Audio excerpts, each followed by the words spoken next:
A preemptive state of emergency was declared in Louisville, Kentucky, because the AG is about to release information on whether or not the police who killed Breonna Taylor will be indicted. The story is rather complicated, but for those aren't familiar, it was a no-knock raid. They had a warrant, but they didn't have to knock, so they went in, and they got shot at first. They fired back, and they killed Breonna Taylor, and this led to it's a huge controversy. The officers, I believe, a couple have been placed on administrative leave. One has been fired, but now we're awaiting the decision as to whether or not they will be indicted.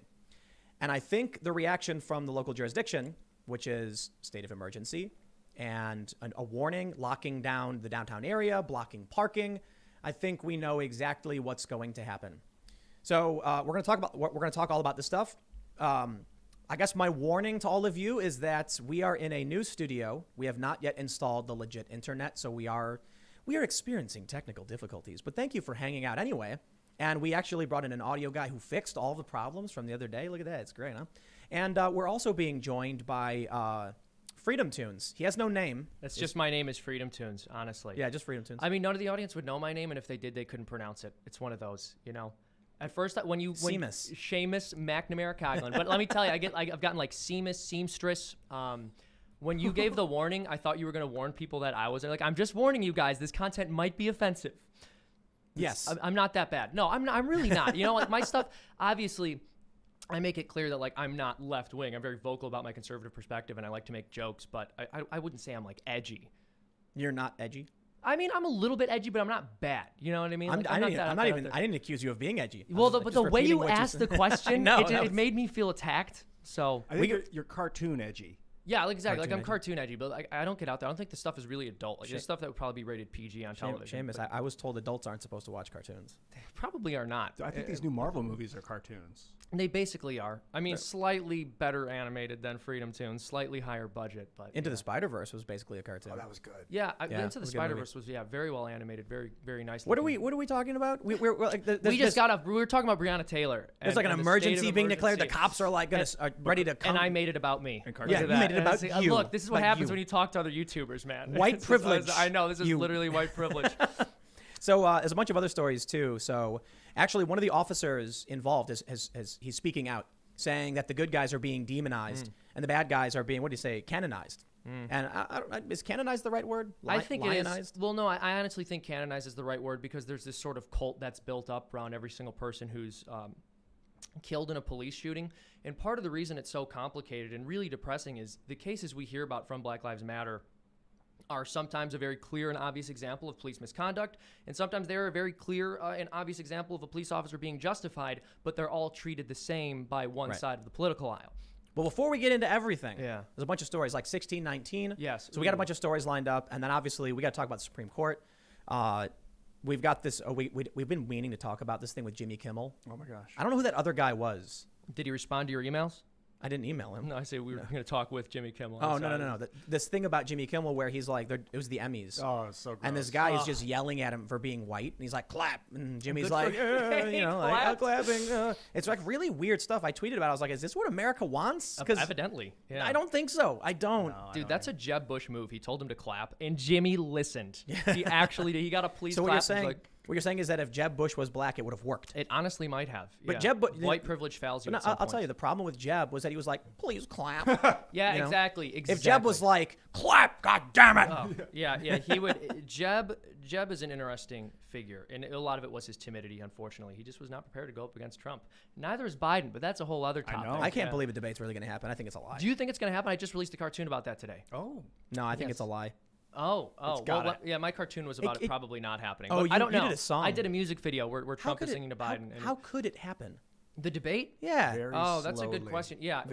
Joe's going to be sleeping. I think what they're going to do is they're going to put a mask on Joe, like a coronavirus mask, and then they're going to have an impersonator speaking through a microphone, and you won't be able to see Joe's mouth moving, so they'll be able to pass it off as though he's saying whoever. Joe's going to get involved in like a French fry deep fryer accident at McDonald's, and he's going to be wearing like full body bandages, and then it's going to. You sound awfully young today, Joe. Yeah. Well, come on, man. I'm just wearing bandages. What's going on? Okay. All right. Let's talk stories, man. Okay. But first, smash the like button. Share the podcast if you really do like it. It really does help. We do the show Monday through Friday live, 8 p.m. We are currently in the secret bunker in the middle of nowhere. There's like no road. There's like no lights. because the riots are getting really, really bad. And that's going to be our first story. So if you truly love this podcast, then subscribe, notification bell. We do the show Monday through Friday live. Okay, I think I made my point. Anyway, let's talk about this first story. Check this out. The cop who shot Breonna Taylor's boyfriend emails colleagues to say, the good guys are demonized and the criminals are canonized as Louisville braces for AG's decision on whether to charge him and other officers over her death. Sergeant Jonathan Mattingly wrote an email to more than 1,000 police officers Tuesday. In email, he defended his actions and the actions of the other officers on March 13th when Breonna Taylor, 26, was shot dead after the cops entered her apartment. Mattingly said that Louisville Mayor Greg Fisher and top police officials had failed all of us in epic proportions. He also claimed that he's proof the city officials do not care about police. Kentucky AG Daniel Cameron said he will soon decide whether charges will be brought against Mattingly and 2 other officers involved in the shooting, and I think we all know exactly what's going to happen. They've declared a preemptive state of emergency. They've apparently shut down the downtown area, no parking garages or whatever, and checkpoints. There's like a radius. Yeah, I think they know that there's not going to be an indictment. Yeah, well, so I'm not really familiar with the specifics of the Breonna Taylor case, but what I can say, which is I think something most Americans would have observed by this point, and it's really sad, is that it kind of doesn't matter what the facts are. Black Lives Matter is going to lose their mind as long as there isn't an indictment. I mean, we know that there was a mob that surrounded and attacked Rand Paul for not saying her name, even though he wrote the bill named after her. So it just seems as if which would ban no-knock raids. Which would ban, and I am not a fan of no-knock raids either. So I'm sympathetic towards her cause, but I don't know as much about the specifics of the story as I'd like to. I'm just commenting on the fact that we have seen, based on the Michael Brown case, for example, that it doesn't actually matter if the person's innocent or not, and so BLM has lost all of their credibility, which is really unfortunate because it would be good to have an advocacy movement for people who are brutalized or unjustly killed by the police. Oh, yeah. Yeah. Honestly, I don't know much about this either. Tim, can you give us like a brief overview about the Breonna Taylor thing? I heard she was involved in some kind of drug deal. Well, no. This, depending on who you ask, you're gonna hear different stories. But the general understanding I got from reading it is they were investigating this house because I guess there was like a drug dealer who had parked in front of it or something like that. I'm probably getting it all wrong, so forgive me, fact check me. Basically, they had a no-knock warrant. They kicked the door in. The Breonna Taylor's boyfriend sees like plainclothes dudes and he's like, I'm being attacked. They're breaking into my house. So he fires, and I think he hit one of the cops, like in the leg, I think, something like that. So the cops fired back, and a bunch of the bullets hit Breonna Taylor, and she died. That's really horrible. And so now they're saying arrest the cops because the cops are criminals, and I'm kind of like, dude, if you say to someone, go do a thing, and then they go and do it, you can't then accuse them of being a criminal. That's the problem. So if you want to argue that the system is broken, well, then I look to Rand Paul, and Rand Paul is saying, we're going to ban no-knock raids because that was the problem. Yes. Yeah. I think there's an argument to be made, and this is probably the argument they're making, that the orders that those police officers followed were unjust orders because you shouldn't just bang somebody's door down without them knowing who you are when you're fully armed. I could see that. But I do agree that it's a systemic problem, and I'm glad to see people like Rand Paul actually attempting to solve it, even if they're not getting the necessary or deserved credit for it. If a cop busts into a house, especially the wrong house, and the guy's armed, and the guy shoots the cop, no one's at fault. I mean, if anything, the police organization was at fault for banging into the wrong house. Yeah, but if the system is designed to function that way, and the cops are like, I'm like, okay, we ask cops to do this job. We say, we've set up rules. We want you to do this thing. If then part of that system that we've created is kick the door in and go into the house and stop the criminal, and it turns out they got the wrong house or something, but they had a warrant, then I don't think you can blame the individual. No. Do you go up the chain and blame the chain of command? That's the question, yeah. You literally blame the system, and then Rand Paul says, we're going to get rid of this thing because that was the problem here. Like file a civil suit and get a bunch of money for it or something? Yeah, I'd have to think about it, but I definitely hear what you're saying. It's certainly a systemic problem, but again, you get into the question of like whether or not following orders is a moral justification. But that said, it's not as if these cops went into this situation thinking we're just going to kill this innocent person. They went into the situation thinking they were going to arrest somebody, and through no fault of their own, it was a situation that got completely out of hand. So yeah, I don't know. I'd have to think about it, but I do hear what you're saying. Well, they're going to Really be riots horrible. now. Yeah, exactly. Yeah. Because that's the country we live in. That's the country we kind of decided we wanted to live in for whatever reason. This has not been thoroughly condemned enough. People aren't really, like the media has been calling it this justified outrage ever since the Michael Brown riots. Now they word it a little bit differently, but they say like riots are the language of the unheard, despite the fact that these riots disproportionately hurt the kinds of communities that the left claims to be advocating for. Yes. Yeah. You think there's not enough people speaking out against it is the reason why it got here? And that could be part of it. Also, the fact that law enforcement was told to stand down in many instances. It's not just about speaking out against it. It's about whether or not the government's going to do its job. And again, I'm generally not a fan of government intervention, though I've certainly moved on some issues. Point is, one of the things the cops should be there to do is to prevent your house or business from being burnt down, right? I think we could all agree to that. But police were told to stand down in many places. And so they couldn't do their job, and that's why we are where we are in many ways. And we've been disincentivizing cops from doing their job for many, many years now. We've been demonizing them. And again, it's true. I mentioned earlier, I'm against no-knock raids. I think there's a lot that can be done to improve our justice system and the way that policing is done and the way that we train officers. But I don't know who would want to do that job anymore. I really don't. We've made it impossible for them. And there's that, I don't know if you saw that viral video where the cop pulls up to the activist and he's like, "You won. I'm quitting. I'm out. 2 weeks and I'm gone." Oh, my goodness. Yeah, absolutely. And then what happens to these communities once there are no longer police officers in them? You think everybody just gets together and holds hands and plays Kumbaya? No, they get rifles. Yeah, exactly. Yeah, I don't know. I mean, and we're going to see some interesting things pop up. I'll tell you this. When the police leave, there's going to be a power vacuum, and it's not going to be filled by social workers. Who's going to be filled by? I don't know, but not social workers. Maybe gangs.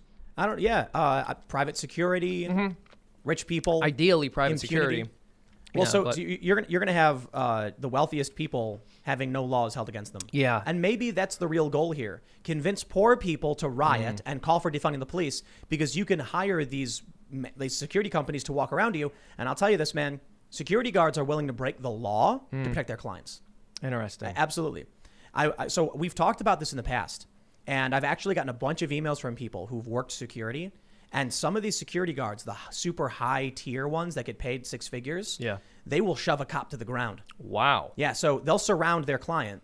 And then if there's a cop who's like, "Hey, get on my way," these security guards, sunglasses, earpieces, will just keep pushing the cop. Wow. And the cop will try and stop the security guard. Doesn't care. You know why? These rich people, they got the best lawyers in the world. They're gonna take care of this guy and his family. He's got nothing to worry about. Yeah, that's interesting. That's the world they're trying to create. Yeah, I could see that. Like, whether or not it's intentional, you also get the idea that with something like social workers, I mean, who are the social workers going to be most often used for? Probably people in areas where there isn't violent crime. You're only going to send a social worker out if there's a dispute somebody wants settled that shouldn't require the use of a gun.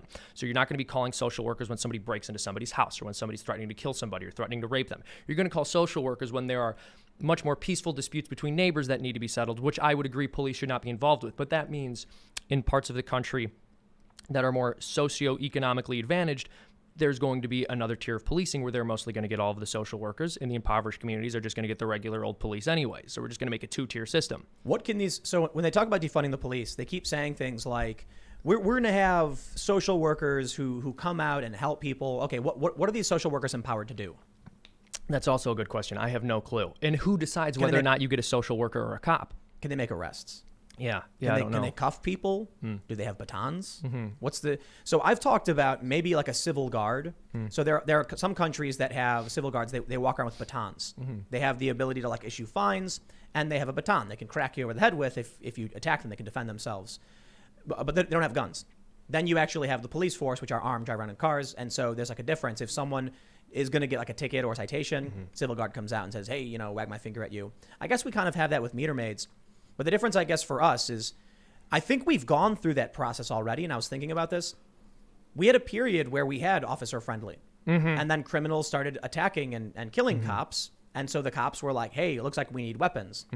Then they start making sure the cops are all armed beyond just, even a gun or a baton. They get alternate, means. They get tasers, they get pepper spray. And so now they have like a Batman utility belt they walk around with these different options. And they have to be aware of, there have been instances where they've gone for their taser but grabbed their gun in accident because it's like a split second and they panic. And there was that viral incident years ago where this dude, I don't remember the guy's name. He was being arrested. He was on it was a BART station, which is the Bay Area Rapid Transit, I think it's called. Yeah.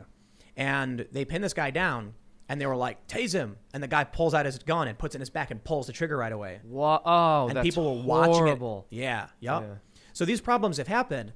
And we talk about defunding the police and we talk about bringing in social workers. And then what do we get? You can watch any one of these videos where, did you see the video that went viral where the guy has a knife and he's approaching the cop and the cop's like, "Don't do it. No. And the cop shoots him several times. He gets up. Then he walks over to, no, he didn't have a knife. He walks over after getting shot several times, grabs another cop by the neck and grabs his gun. Oh my God. The cop on the ground is screaming, "He's going for my gun. He's got my gun." And then the cop whose body camera's on aims and then bang right in the head. Like a hero. Yeah. That's Well, it's like, what would you expect? What happens? That was a call for a mental distress thing. So you get a guy and they're like, he's unwell. He's panicked and he's delusional. Social worker comes out and the guy jumps on the social worker, chokehold, kills social worker. Two social workers, right? Maybe because there were, you two cops. Okay, let's send out 2 social workers. Okay, they jump on the back of the guy, chokehold, strangling the person to death. The other social worker is hitting him, saying, "Stop, please." I think the idea is a cop and a social worker. That's the team. I think that's a good idea. Yeah. I mean, that would definitely work better than any of the alternatives we've discussed. But I don't even know if that straightforward policy has been proposed by anybody saying we need to defund the police. I'm sure they all have their own different ideas. The people who are saying defund the police haven't given us any real propositions. Exactly. And then everyone else is like, just get rid of all of them. Just abolish the police outright. We'll be fine with them. They're just protecting private property and capital. I love the Marxist analysis there. Right. And I love, you see the video in Milwaukee where they went to the guy's house and were like harassing him for hours, and then he brandished a shotgun. Then they went to the police and they snitch on the guy, and then the cops come and they'll start cheering for the police. Yeah. You can't trust they actually want to get rid of the police. They want to make, if the police don't serve them, then get rid of the police. Yeah. And I hope you guys are ready to live in a world based on this kind of morality policing, where they dismantle and rebuild community policing. Exactly. I wonder how long it's going to take for the left to start talking about gun control again, too. They kind of tried after the Kyle Rittenhouse thing a little bit, but I think they knew it wasn't going to fly just because of how obvious it is. Joe Biden tweeted it. Did he really? He tweeted, "It's time to ban weapons of war and assault weapons." Tim, did he tweet it, or did someone who could finish the sentence tweet it for him? No, I'm kidding. The digital avatar titled Joe Biden presented a published message for us. Who knows where it came from the ether. No, this is literally we are in the cave and the shadows on the wall are Joe Biden's tweets. And with the ability to print guns, I think this whole gun control thing is like out the window. It's nonsense at this point. That technology is only going to improve. And it's not just that. It's not just the fact that it's going to become impossible to regulate firearm ownership and production. It's the fact that people now see the importance of owning a weapon. They see how dangerous things have gotten, and the fact that mobs are not very nice and they form very readily in this country at this point in time, and they're often justified and apologized for by the media. So why wouldn't you want a gun? Yeah, and that's what we saw in the Omaha story, which we talked about the other day, because you saw that story, the small business owner. Which one? Yeah. So this guy, Jake Gardner, they're riding down in Omaha, smashing up the windows. His dad comes out, who's like 70, and he's telling these guys back off, shoves one of them. Someone decks him. So Jake Gardner runs over, and he's like, "Yo, who did that?" They start threatening him. So he pulls up his shirt to show his weapon. And he goes, "Don't do it." He's backing away. "Don't do it. Don't do it." They attack him. He pulls out the gun. He fires 2 warning shots. They jump off him and run away. Then this other dude jumps on his back and starts choking him out. And he says for 18 seconds he was being choked out. And he was yelling, "Get off me." He switches the gun to his left, puts it over his shoulder, bang, kills the dude. The DA, it's all on video. Like, this dude was knocked to the ground. He was trying to retreat. He was saying, "Don't do it, back, don't do it, get away." And then he got attacked while he was on the ground. The DA said clear-cut self-defense. And then the mob came and he said, "Okay, special prosecutor, manslaughter." That's so insane. It's depressing how political it is. They said that because he was warning them to get away from him as he was retreating, that was a terroristic threat. What? Yep. It is a terrorist. Yeah, he just has this like crazy radical political view he's advocating for with violence, which is do not attack me on the streets. Yes. How insane. And then we have the story. I love this. The New York Times published this. It was like protesters sometimes take more confrontational approach.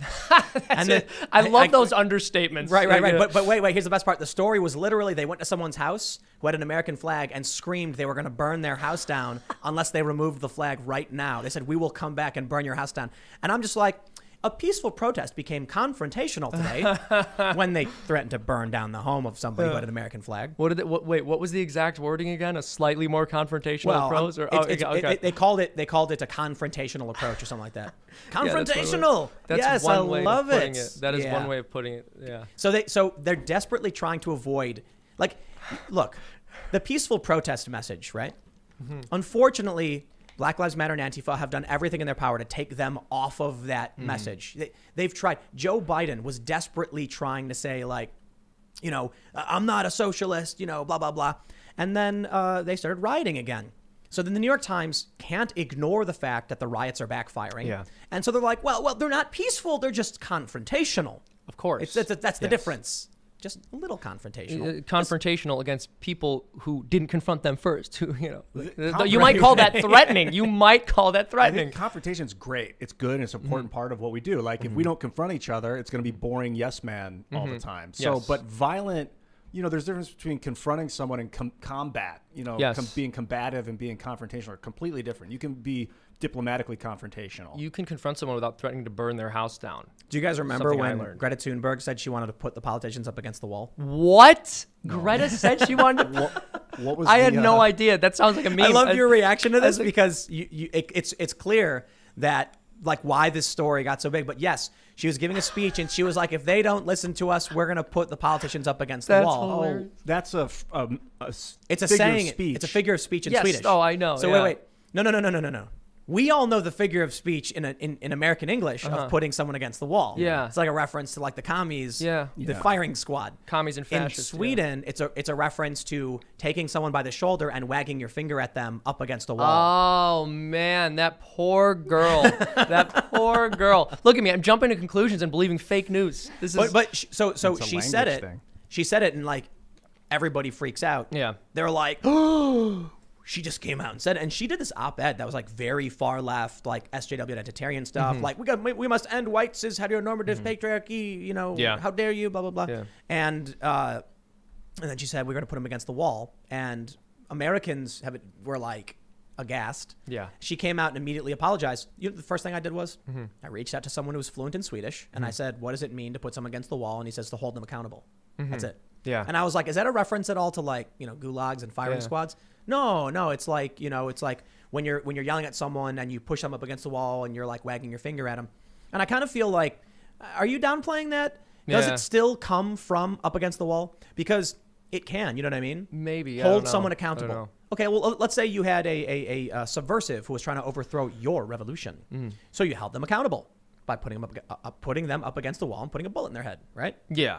Yeah. Could that still be the derivative, like the root of where the phrase came from? I have no idea. It would depend on when the phrase got created, because once photography became, viable, then you could actually see an image of someone being pushed against the wall, and those images are burned in our brains. Yeah. Before the imagery, maybe it was just a long-standing phrase. Yeah, maybe. I have no idea. All that matters is she did not mean she wanted to line up politicians and execute them one by one if she didn't get her revolution. That poor girl. That's horrible. What a misunderstanding. My goodness. Yep. So we have a funny story as it pertains to defund the police. Alyssa Milano. Oh, boy. She called the cops. She's tweeted kind of a lot about defunding the police, and she apparently tweeted out a petition telling people like join me in defunding the police and hashtag defund the police. And then when a small teenager was near her neighborhood, simply shooting squirrels with an air gun, which is kind of weird. I mean, like that. But anyway, she called. You didn't do that, Tim? You didn't go around killing squirrels in your neighborhood? Well, I mean, is an airsoft gun gonna hurt? Was it an airsoft gun or like an airsoft? Because I know BB guns are sometimes called air guns. Right, airsoft guns. So it was just airsoft. Is it? It was an airsoft, right? Take its eye out. Let's double check. They say air gun. Right? Air gun. Yeah, you never actually know. Okay, if they're saying air gun, that could be like a 22 pellet, bright barrel.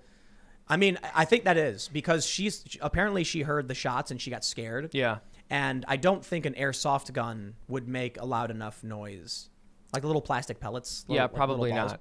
Yeah, why was he shooting squirrels? Or maybe she heard the noises of the squirrels screaming out in agony, and that's what scared her. I think we should keep an eye on this kid. You know what I mean? Yeah, no, I hear that. Something about... We should call a social worker for him. Okay. Yeah. Well, I mean, quite literally, they should have. Well, no, that is a problem because the kid had an air gun. Yeah. But so she calls the cops, and now people are calling her a hypocrite because she's all about defund the police, right? Mm-hmm. And this was a kid who was shooting squirrels, which is really weird. I don't know. I mean, people. Is that normal? It's kind of a contextual thing because, like, if you were hunting small game in the woods with an air gun, that wouldn't be weird. But like, I guess he is just going through his neighborhood. Like, I guess shooting squirrels with an air gun is not totally unheard of or like crazy, but to do it in your neighborhood is maybe kind of a weird thing to do. Yeah. I don't know if it was in his neighborhood. Apparently, he was like walking around various properties. Just like, that's weird. That's pretty weird. Yeah, that's pretty weird. But I'll tell you what, man. Do you think she was justified in calling the police if she heard a loud shot and then saw somebody carrying a long gun? Yes. Yeah, that's a good question. It depends on like what kind of air gun we're talking here. If it was really obvious it was a toy, then maybe not. I definitely understand it, especially if she didn't know the parents. But, a situation like that can get out of hand. And if you're against police intervention in virtually everything and you think folks need to be solving their problems on their own, obviously there's like a bit of hypocrisy there. I'll be fair to her, though. So she has this tweet where when she was talking about defunding the police, she posts a photo of an MRAP, and she says, we've militarized the police. So could it be that I think I agree with that, by the way. Right, I do too. So that's why I want to make sure I'm being fair to Alyssa Milano. Yeah. And it's not. I think she was justified in calling the cops if she's a high-profile individual and someone's walking around with a weapon. Yeah. And I think it's not necessarily hypocritical to say that the police have been militarized in many areas they shouldn't have been. Yeah. And then to want to call a couple sheriffs to come and deal with someone walking around your property who's armed with a long gun. Yeah, I think that's fair. The bigger problem with this story is how defund the police doesn't mean anything. Also true. Define defund the police. Right, because what it sounds like is I don't like the way that guy runs, so I want to take his shoes away to punish him and make him, and somehow that's going to make him a better runner. Well, you defund the cops. Right, exactly. Yeah, and I think the talking point you used to hear was that we need to train the police more properly or better, which is something I would agree with. I don't know how that's compatible with defunding the police. Exactly. Fund the police. One of my best buds, he's a former police officer, and he also served in the military in both Iraq and Afghanistan. So he told me, and again, this is his experience, this is anecdotal, but he told me based on his experience and how well he was trained with a firearm, most police officers were not that great a shot and didn't train with their handguns often enough. I've heard that. Yeah. So I was actually told something really scary once in New York by somebody with I'll just call it a source who had knowledge of the NYPD. They didn't work for the NYPD. They worked in a legal capacity and they had done litigation with the police. They said this. They're like, you ever see Fight Club? No. You've never seen Fight Club? It's been spoiled for me though, so. Oh, that's fine. It's fine. Yeah, there's a scene where the main character, I guess Edward Norton's character, we call him Jack. He's on a plane and he's explaining how he works as like this insurance, like cost prevention or whatever is, I don't know, cost analysis guy. He said, if the cost of the lawsuits are less, basically the idea is if lawsuits are more expensive than the actual, or no, they won't recall a car if it kills people if they can save money. That's the gist of it. Exactly. Right. So I'm forgetting the formula and I'm trying to say it. I can't do it. But the general idea was this. So I was talking to this guy and he said, you ever seen Fight Club? And I was like, for sure. And he goes, okay, if the cost of training police is more expensive than the cost of the lawsuits, they don't train the police. Wow. So when the cops go out, because he's like, how often do cops actually use their firearms? Rarely. Very rare. Very rarely. Very rare. So if they're going to train every single cop properly and have them re-up and do all the stuff, and they rarely ever use the gun, that seems like a big waste of money for the city. Now, if they go off and they have to use it and they fire randomly because they don't know how to actually use it and they hit a bunch of people, how much we got to pay? Training all the cops could cost $50 million. The lawsuits cost $30. We don't train the cops. That's fascinating. Andrew, well, I got to clarify that. I have to think about that. He didn't work for the police. Yeah, exactly. He was just explaining like litigation. That's why I'm saying it's fascinating. Like, I can't confirm or deny that, but it's certainly interesting. I know that. So a number of my uncles were police officers on the south side of Chicago, and one thing they would complain about was the fact that defense attorneys will also tell their clients in many circumstances to just file a complaint against a police officer, whether or not it's valid, because it can be easier to get them out of trouble. And if you get enough of your clients to accuse enough police officers, then the accusations start to build up and each accusation becomes more credible, and it's much easier for you as a defense attorney or a criminal defense attorney to do your job. Think about activists that do that. It's like, hey, accuse that guy of whatever so that we can get him fired. Exactly. Take his job away, destabilize the department. Yeah, like the Supreme Court. Yeah, so there's a viral tweet where they're talking about the Supreme Court and someone said something like 25% of the Supreme Court have credible accusations against them. Yeah, what is credible credible mean in this allegations context, or whatever. Yeah. And I'm like, I accuse you of stealing my orange. Yeah. Good sir, harumph. And that's actually true. I did steal an orange earlier. Dirty. Yeah, I know. Thief. I know. You're a thief. Yeah, no, it's insane. Well, so you confess. Yeah. No, but the point is, like, I can accuse you of anything. Sir, I accuse you of TPing a tree in front of my house. And you're like, what? That's ridiculous. It doesn't matter. Yeah. Doesn't matter. And that's I accused you. Well, one problem I think is that people that do false accusations, they don't get in much trouble afterwards. I mean, they might get in a little, but like if someone falsely accuses you of murder and you have to go through, the ringer, and then it turns out it was wrong, I don't get charged for murder. Yeah, I don't have to face the punishment. Yeah, well, and that's the thing. Part of it's complicated because, like, when you look at Christine Blasey Ford, for example, when I made my comment, what I'm not trying to get at is that she was necessarily lying, but the evidence really does not hold up what she's saying. It's possible she was confused. It's possible she didn't have ill will, but the people who were running with it were clearly running with it for reasons of political convenience. Nah, man. Nah. You don't think so? Dude, she said she was scared to fly. And then she was asked, you flew to these island vacations? She's like, yes. So you think she was just lying? My personal opinion, yeah. Okay, yeah. I just want to give her the benefit of the doubt, but the point is the accusations against Kavanaugh held no water. Listen, it's amazing how many people are scared to just say she's a liar. Conservatives, for the most part, have no problem doing it. But it's like, come on, dude. 30-year-old allegation. She didn't know where it was. She didn't know how she got there. She had no witnesses. Nothing backed her up. No, I agree. I agree with all that. No one agreed. Even her friends were like, what is she talking about? Yeah, I agree with all that. Then she was like, I was so traumatized, I installed a second door to my home. And then they were like, actually, that was the Airbnb you set up. Yeah. I'm actually traumatized and scared to fly. Do you fly? Yes. Did you fly recently? Yes. How far did you fly? Thousands of miles. You're flying on cross country. She flew to New Zealand or something. I don't know the exact where she flew, but it's like, how is that she's able to say these things and no one did an investigation because it's clear that she's lying? No, I mean, I'm just giving her an extreme benefit of the doubt. All of that's very compelling, and I understand where you're coming from. And again, I agree that the accusations were, like you said, contradicted by the evidence. I'm just careful to call anybody a liar. That's a good point. That's a good point. She could be unwell. Yeah, that was mostly my thought, is that she's a mentally ill person. And I've been saying this a lot, man, that Antifa preys upon these people. There's actually a really interesting story we got to talk about. I talked about this on my 1 p.m. segment. You know what gang stalking is? No. Gang stalking is this paranoid delusion that people have, where they think operatives or agents are always spying on them. Interesting. And they'll think you're a spy. You'll meet them and they'll look at you and they'll be like, are you one of them? Say yes or no. And you'll be like, excuse me, you are. And they're like, so that's actually really sad. They tell their friends and family, someone's spying on me, and they'll say, where? And there's a camera in my house. I'm telling you, it's in the light. I know it's there. They think around every corner there's an agent or an operative. The New York Times wrote about this. And what's really interesting is that they talk about how after 9/11, this skyrocketed, this view of agents and gang stalking.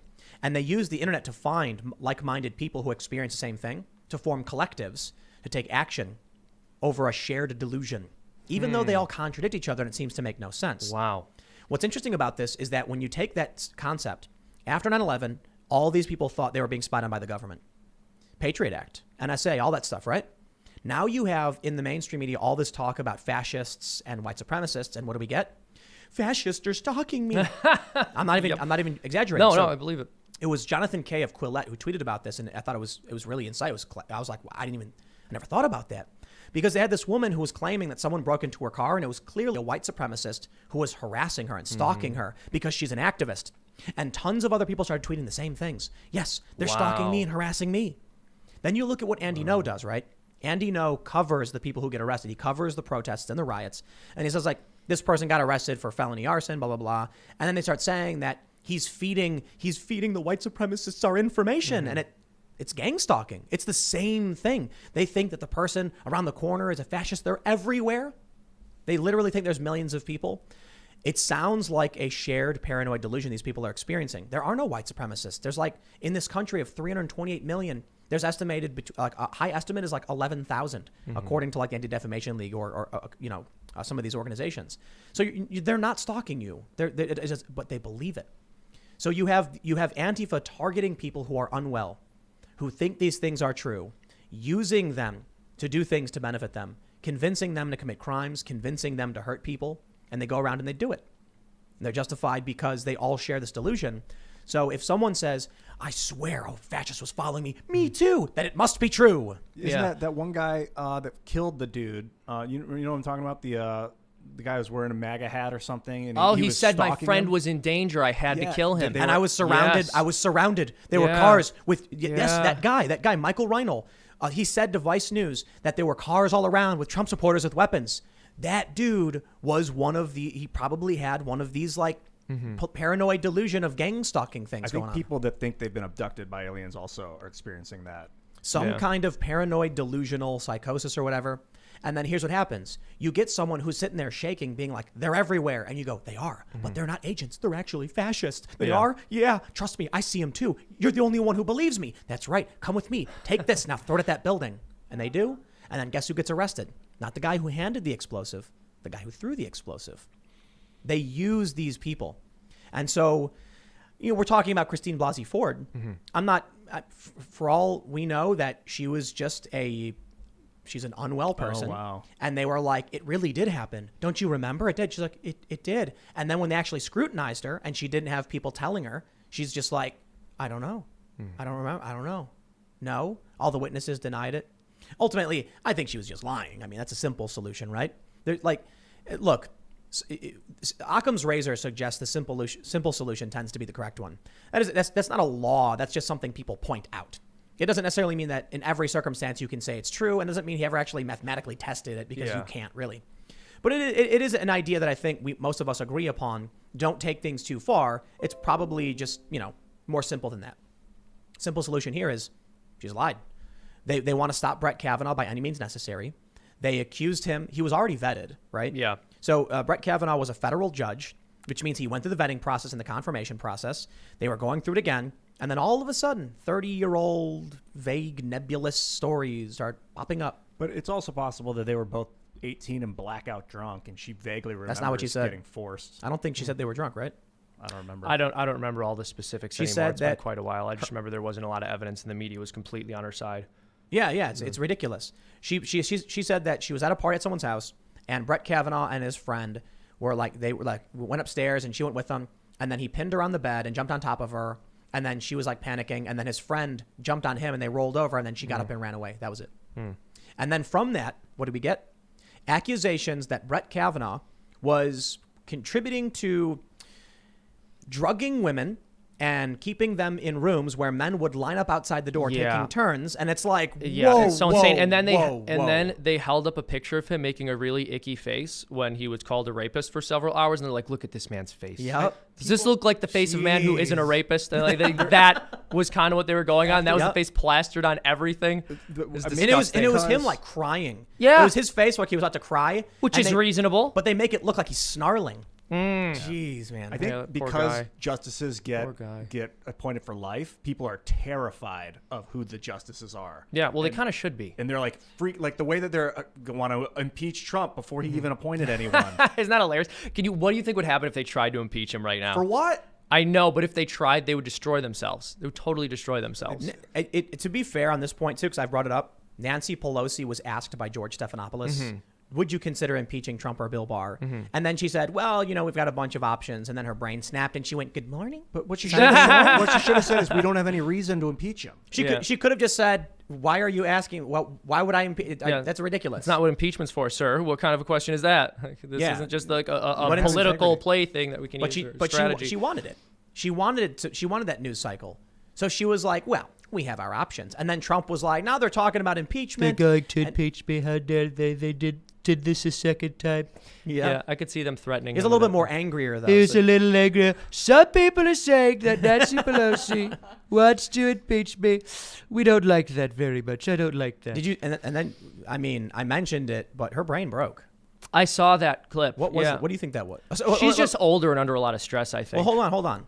So for those that aren't familiar, Nancy Pelosi was talking. She was asked about impeachment. And then George Stephanopoulos responded, but you're saying you won't take impeachment off the table. And she goes, good morning, Sunday morning. Yeah. We have an obligation to the American people. And people were like, what was that? That was weird. She just brain turned off. I guess that can happen every now and again when you have, a really high-stress job in old age. But it's definitely unsettling. She's old. Yeah. She's really old. I mean, it happens to Joe Biden way more often, if we're being fair. Oh, for sure, Yeah. Should we have an age limit? No. I don't know. No, because especially with genetic therapy, the way we can advance our age, we'll be 130. Do you think so? Yeah. I don't know if I believe that, but I actually don't know how I would answer the question. I mean, at some point, I don't know if I would put a hard age limit as much as I would say, all right, this person is clearly in a position where they're no longer able to govern. And it's funny because for years and years and years, this was a punchline all the way through my childhood, right? And I was born years after Ronald Reagan had already died. There's this joke, oh, isn't it so hilarious that Ronald Reagan was going senile at the end of his life and the Republicans had this president who is sort of losing it and slipping in old age, and how incompetent are they? And then the Democrats like went out of their way and chose to nominate a man whose brain is clearly not functioning properly when they had many other options. With Reagan, I've heard that he had some information and they wanted to testify and get it out of him, and he didn't want to give up the information, so he said that he was going senile and couldn't remember. I wouldn't know anything about that. But then he went senile. Yeah, exactly. So self-fulfilling prophecy. Didn't he think I don't know. Didn't you think that movie War Games was like a real thing? What? You know that movie where the kid like what was it? You know the movie where the kid's playing the computer game? Matthew Broderick? Yeah, was that it? And the computer's going to fire nuclear missiles and something, and he thought it was real, and he was like, "Oh no!" What? Yeah, I don't know about any of that. Something like that. I just know that was the bit that they always did. Everyone always thought it was hilarious that Reagan was slipping, and it was just indicative of this grave incompetence on the right side of the political aisle. And then they had the choice and picked Joe Biden. Old too, if you're saying that you think we're going to live to be like 130, then what about these lifetime appointments for Supreme Court justices? We got to change it. It's got to change. They used to live not that long. No, they live. I mean 60, 70 maybe. It's the life expectancy has been like only gone up a little bit. We desperately have to change the life appointments. It should be 40. I don't know. I mean, I think that's it. I'm really skeptical of the idea that we'll be able to extend the human life expectancy that long. And if we do, I think that's a bridge we would really need to cross once we got there. For now, I would just say maybe there's something to be said about a person being too incompetent to do the job anymore, and you have that discussion. I don't know that I would set a hard age limit for it. Yeah. What about term limits? Because look at Thomas Sowell. I mean, we haven't heard from Thomas Sowell much lately, but he's certainly getting older, and he's just as sharp and brilliant as he's ever been. What do you think about term limits for justices? For justices, that's a tough one. I don't know. I really don't know. I haven't thought it through enough. I've actually never really given that specific question any thought, so it probably wouldn't be responsible for me to answer. A lot of like what this conversation specifically is predicated upon whether or not life expectancy will be exponential. Mm-hmm. But there's are you guys familiar with Aubrey de Grey? Yeah, you might be. Is he that guy with the really long beard? Yes. Yes, I've heard a few talks from him. I saw him speak once, and he said that he said, what did he say? That like people under the age of 45, and I think this was 10 years ago, will live to be 1,000. And he said, buy it. I don't either. But his point was, it's ridiculous. Come on. But his point was this. He said it's not that we're going to one day invent this pill that you just take and all of a sudden, you live to be 1,000. It's that you're going to turn 50 and they're going to cure this. Mm-hmm. You're going to turn 55, they're going to cure this. And then medical technology is going to start advancing faster than people are dying. Mm-hmm. So you'll always be sick, you'll always be weak, you'll always be dying, but they'll constantly be treating and curing and rejuvenating. And then so it's kind of like this period where we're dipping and then we pull back up. And medical technology keeps us alive. Yeah. I don't know if we have lifetime appointments under the assumption that, these people will die at some point, we still have the problem of people who become completely incapacitated. Yes. Serving on the Supreme Court. Mm-hmm. Maybe cognitive tests or something. Yeah, exactly. It's interesting what you're saying about life expectancy, and you sort of alluded to this earlier when you said life expectancy has not significantly grown. People will say like, in the past life expectancy was only 30, but obviously that's because there was so much infant mortality changing the average. It wasn't out of the ordinary or totally unheard of for a person to live to 80 or 90 or even 100, but it is out of the ordinary for a person now to live to like 130, 140. In fact, I don't think anyone's ever lived that long, so that's why I'm skeptical that our medical technology will ever get us to the point where that's possible. Have you heard of nicotinamide mononucleotide? No, sir. NMN, you can get it, you can buy it, and you take it with resveratrol, mm-hmm. which is the active chemical in like red wine, mm-hmm. in like purple vegetables, mm-hmm. eggplant.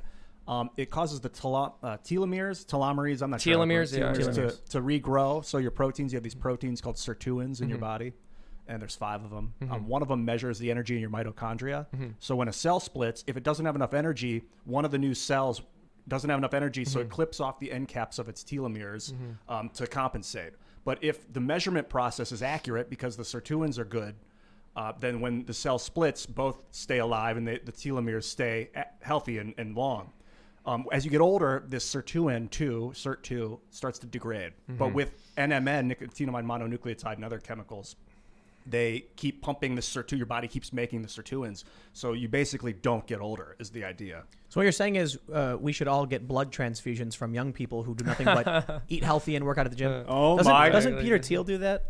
What is that stuff called? Is that word banned on YouTube? Yeah, I have no clue. Gonna get us demonetized. Blood transfusion? No, it's the chemical they get out of the blood. Yeah. No, that's not real. Anyway, no, Tim. The answer's no. No, you don't. But I'm sure it's a real conspiracy theory. I'm sure it's a real conspiracy theory. I'm sure that. someone believes that. Yeah. Maybe. I think people do that, don't really? They do. I could be wrong, but I read that Peter Thiel did it. I mean, Maybe that's not true. Maybe it's a smear of him that wouldn't, so people used to eat human hearts, for their courage, right? Yeah, exactly. Yeah. Well, and that does work.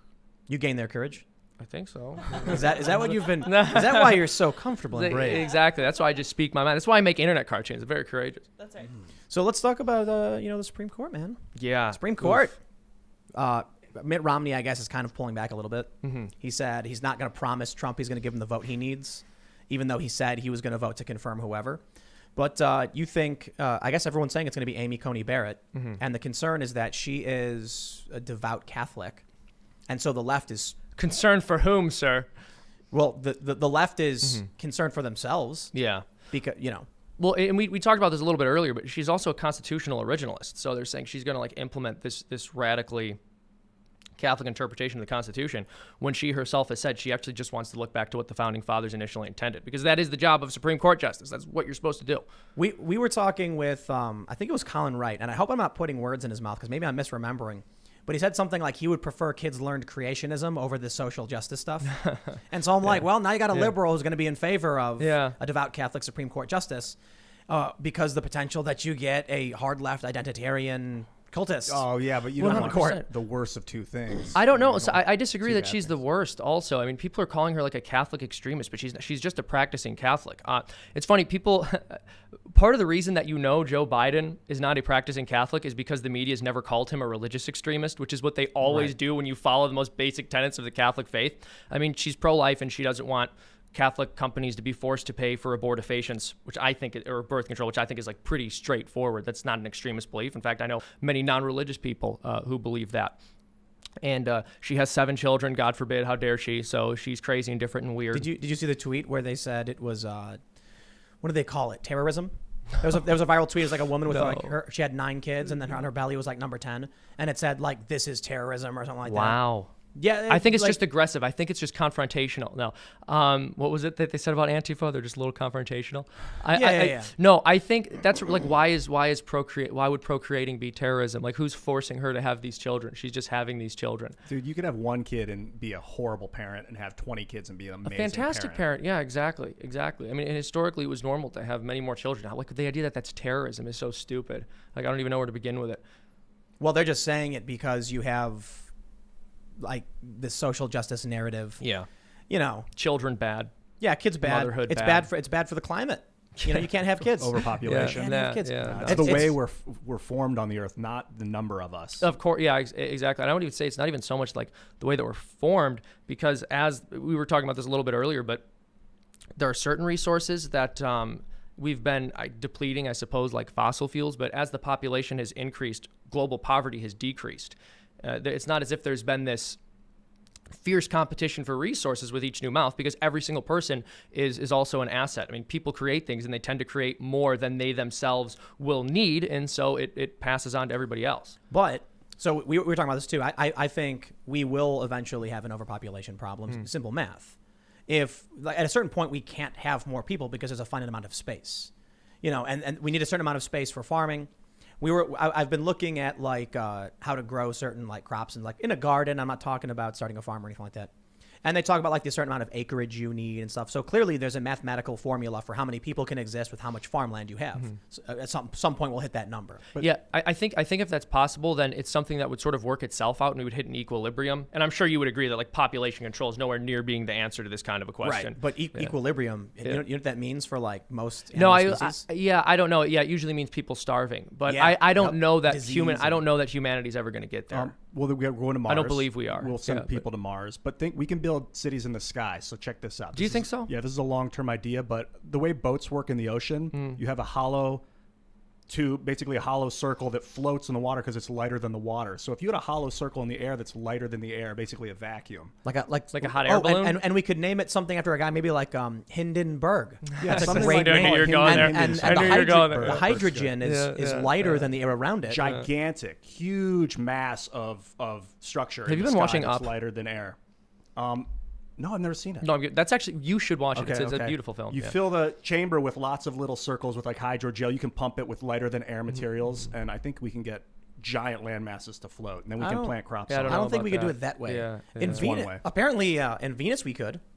They're like floating. There's like really dense gases, and you could like make a floating city. So there've been like sci-fi that have talked about it. Yeah. But people don't talk about the problem with Mars is that there's no magnetosphere. Right? We'd have to create one. But how do we do that? Do we like just bring a bunch of magnets? Have you seen The Core, that movie where they like yes they nuke the core of the? Is that what we're gonna do? Why would you do this? Have you seen? If you see that big gash on Mars, it's like hundreds of thousands of miles long. It looks like some planetoid hit Mars and scraped across it and ripped it open, so all the iron spewed out of it in magma, and that's why it settled as iron oxide dust all over the surface of the planet. Interesting. So like its core got gutted, or its magma got gutted. Yeah, I have no idea, but that is interesting. It probably should still have a core. I just don't. It's not quite as. I don't know. I don't know anything about Mars. Elon thinks we should nuke the poles to get it Wait, started. Elon said what? That we should nuke the poles of Mars. Interesting. But how many nukes would you need for that? Yeah, exactly. Like all of them? We'd have to ask them. And then what if a couple of them just miss Mars and they're just going through space? Because it's actually hard to get things right at the exact window where they're going to hit something that far away. So you can just have a couple nukes go past, and then we start an intergalactic war. Just hundreds of thousands of years later, millions maybe, it just hits some planet. It's still active. And we plant the bomb. You have to plant the bomb. Oh yeah. So like I'm imagining it's like really funny. Like this, like watching this this nuke just like it narrowly misses. And then I can imagine a song like Spanish Flea playing as it like for 100 million years is just drifting aimlessly, and then finally reaches this ridiculously intelligent advanced species with interstellar travel, but they've lost the ability to stop this because my god, it's like, what do we do? It's like, I don't know, we haven't dealt with nukes in like 5,000 years, and then it like blows up one of their colonies, so they're like, war, and they come to Earth, and it's like it's just a decaying blob of nothing, and like it's been hundreds of millions of years. There's nothing left. Humans are gone. It's wiped out. Oh, I sure hope not. But maybe we're on Mars because we nuked. It was successful when we got to the poles. Then I just figured it out. What is it? What actually happens is if it's just traveling physically through space, and eventually we discover interstellar travel, like wormholes and stuff, it hits us. Yeah, I was gonna say, what if the universe is just repeating like Pac-Man? You get to one end and it comes back the other way, and then it is. So then the snook just comes back and hits us. Well, I don't mean that, but I mean like. No, I know. If this is something really, really, we're gonna get into sci-fi. I guess we got so much political stuff to talk about, but I want to talk about it. So, if I was like watching Star Trek and stuff and seeing them, or not even that, like Battlestar Galactica, where they travel great distances. If a group of people right now went on, say, Elon Musk's spaceship to Mars, or maybe not Mars, maybe they're gonna go to like Alpha Centauri or some planet very, very, very far away, and they're like, it's gonna be a 100-year journey. They'd be like 50 years in, and we'd catch up and be like, look at those old people. That's hilarious. Wow. Our technology would advance to the point, theoretically, where we beat them to it. And when they land, we're already there. And we're like, man, you guys left a long time ago. What if we're already there? Yeah. What? We found a way to get there so quickly that we got there before we left. The people that left Earth 100 million years ago, their technology or 30,000 years ago, they've advanced so much more quickly than us that they're already there waiting for us. The people that left Earth 30. Yeah, 20,000 years ago. Well, I don't know. That doesn't make sense. I wasn't sure if this was a theory or. I don't think that would make sense. What I'm saying is, if right now a ship left, and then it's like 100 years out, and then we have better technology, and then we're faster. Or if the people on the ship, they'd be so embarrassed, dude. They'd be like, I know. It could work either way. So embarrassed. They're so embarrassed. Like, oh man, I just wasted my life. They would land on like this ridiculously developed place, and they would be like super archaic, anachronistic. Well, what we would have to do is just make them feel better by not letting them know that we beat them there, and just making some part of the planet look like it's completely unterraformed. Like, yeah, no, you guys are the first to get there. Good for you. Part of why when we colonize Mars, it's going to be like the internet's so important, because if they develop at a different rate than the people on Earth, I think there could be mass chaos, intergalactic chaos between two, Martians. Between ourselves. Yeah. Imagine this. We send a ship out. It's like a 500-year journey, so people are dying and being born and dying, and they know very little about the home world. Then within 200 years, we develop faster travel. We colonize other planets. Then we end up getting into war with the other colonies, and humans, people. Yeah, create factions. And then when they land, they're all taken prisoner as you're under arrest. Your enemy faction, and they're like, we were from the year 2200, and it's what year? And the other big problem that no one really talks about is that the solar system itself is moving, the planets are moving, and time dilation, right?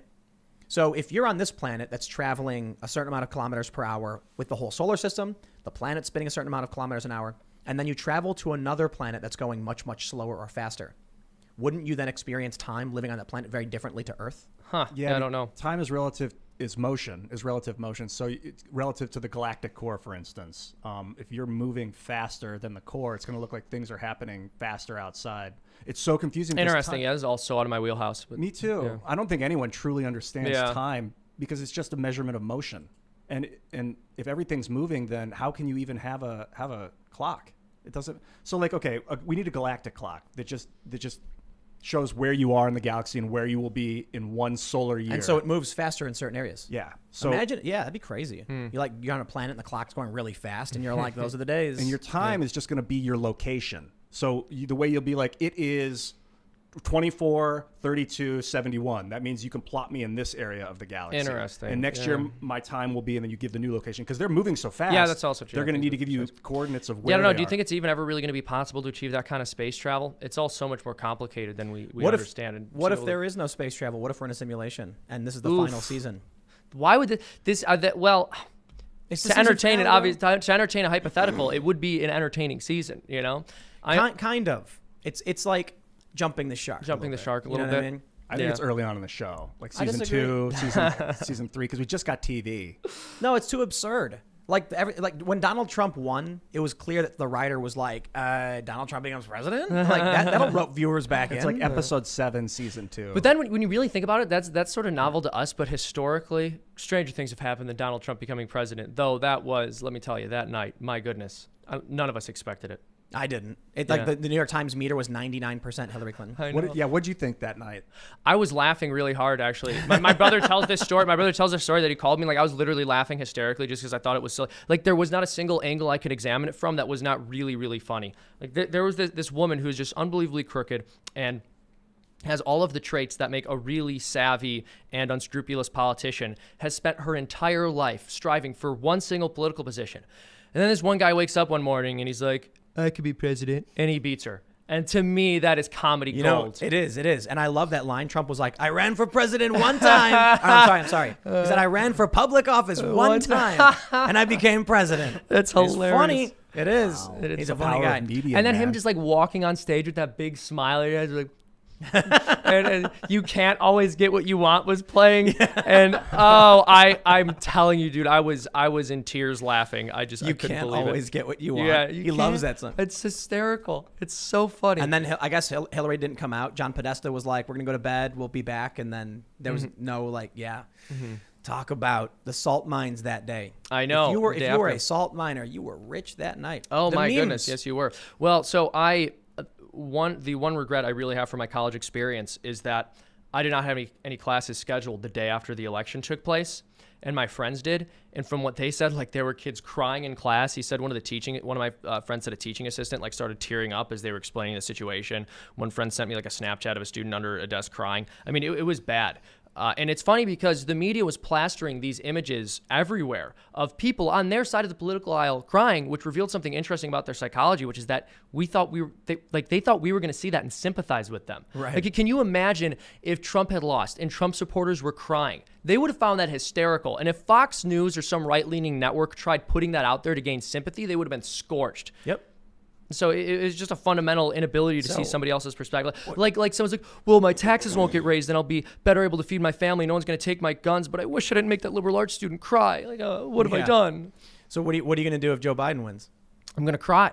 Are you going to? I don't know. I'm going to laugh. I'm going to laugh. Dude, I honestly have no idea.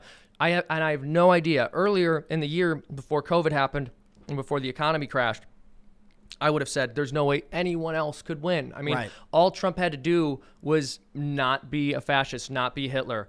And he wasn't a fascist and he wasn't Hitler. So he basically surpassed the expectations that the media set up for him. He did. And I'm, understating it. But that's the thing. I'm understating it. Like, he actually did well. The economy was okay. He hasn't started any new wars. He's actually been a good president in a number of ways, though he's certainly left something to be desired, if not much.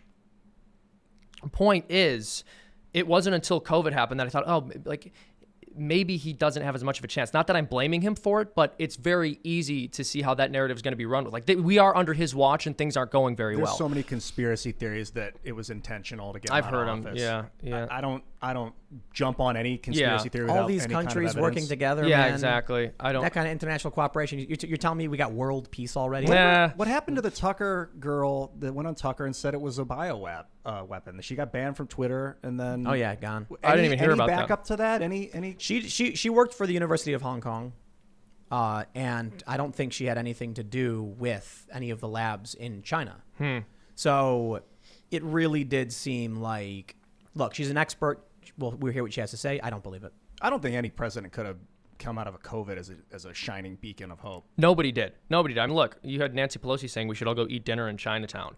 I think didn't Joe Biden say that Trump's ban from China was, I don't know if he used the word xenophobic, but he didn't say the ban was. He said something like, we need real leadership, not Trump's xenophobia. Okay, yeah. So I don't think anybody really handled it properly. But that said, Trump is the president, so he does have a special responsibility here. But what could he do? Yeah, I agree. Look, I mostly agree with you. Not even COVID, but when I hear people say like, this is Trump's America and it's Trump's fault with the riots, and I'm like, what should he do? Yeah. Like, that's not how the federal government works. I don't want to live I don't want the president just going around. Yeah, exactly. There's like this fallacy that the president's like the gunslinger that's going to go out and kill the boar and feed the family. It's his job's to sit back, watch, and make sure no one does anything crazy. He has veto power, and that's like it. And even then, he can let him get a little crazy. You know what I mean? Like the president is not supposed to get involved with everything. Now that said, I understand the arguments that he should have been more involved in some ways with COVID-19, but it's all really, really complicated. And so that's what I'm saying. I certainly don't blame him for it, but I think that it's going to be easy to use that against him in the media,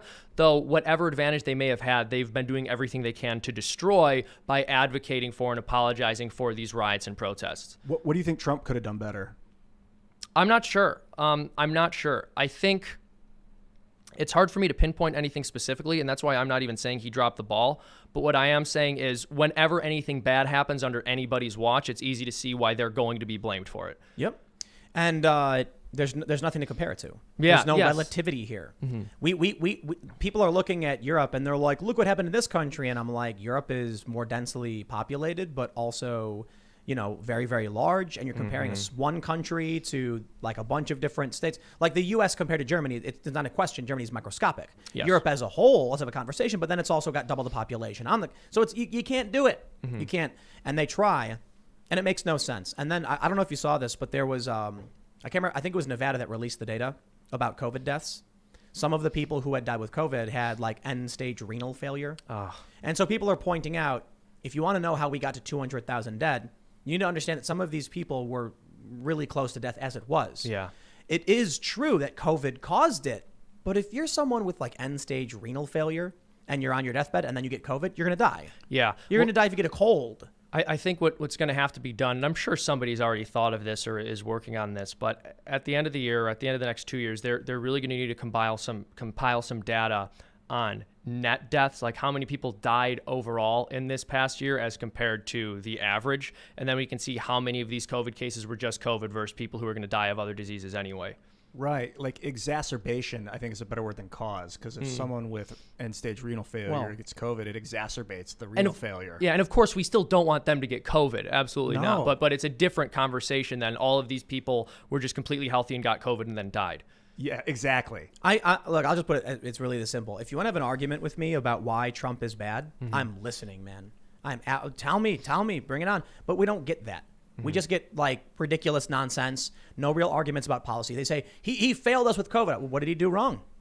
I had my parents. What did he do wrong? My parents had an impeach Trump sticker on their back door when I went back to their house one time. I was like, what are you going to impeach him for? And neither of them had any idea, so I left. The Ukraine. Back several months later, and the sticker was gone. Oh, so nice. There is semblance of intelligence in even the most whack. Not that they're the most whack, but I think people, when faced with the truth or like the reality of the situation, sometimes can see that Trump's not a demon. He's kind of a normal guy. You can go look at my videos.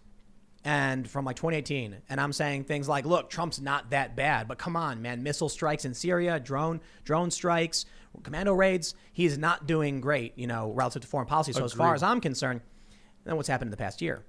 I used to say specifically, like for me, foreign policy is a big deal. Yeah. What are we spending our money on? Why are we spending it? Why are we getting involved in other people's business? Yep. I understand sometimes like war happens and there's like conflicts between allies and people need our help. Sure, but what does it have to do with us? Yeah, and like, why are we aiding the Saudis in Yemen, for example? That's one thing that really upsets me about Trump, is that he's kept that going. Money. But he admitted it. Interesting. I didn't hear that. He blurted it out. He was like, "Oh, we're making tons of money selling weapons to the Saudis." Oh, that's so horrible. Yeah, I know that Boeing profited like 500. Yeah, I know that what Boeing profited like 500 billion servicing the F-12s that the Saudi Arabian government is using, which are sometimes used to bomb like fishing boats and farms. It's really evil stuff. I mean, the weapons we supplied the Russians, sorry to interrupt there, is the same weapons that Al-Qaeda used. Well, I just want to make sure I finish that point too. Yeah, sure. The past year, Trump has been historic peace deals. He's got no new wars. So we did have he was sort of playing the old game of the existing wars. No new wars. We have historic peace deals, 3 historic peace deals. We have the withdrawal of the troops. I got very little complaint about anymore. His character, sure, but that's not the biggest factor. It's not even the top 5. I should clarify, the weapons we supplied, I think it was the Afghani people against the Russians in the 80s. Oh, yeah, the Mujahideen? Yeah. Yes. Then they used those weapons against us. Yes. Yep. Hey, do you guys think that the job of the president is like no good and should be changed? Like too much power for one person, that we could formulate the power structure better? I think Trump is showing that the office can really be curtailed so long as we have a Congress willing to do it. Like I used to complain about the expansion of executive authority, but the reality was Congress just giving the power and just agreeing. But now that we have this psychotic, 2 years of Democrat impeach, screech, and get nothing done, now you can really see how they've screwed up Trump's plans every which way constantly. They won't confirm, his appointees and things like that. So, his staff has been, I think it's like a historically thin staff because they won't confirm a lot of people he's trying to put on. I can't get specific on that.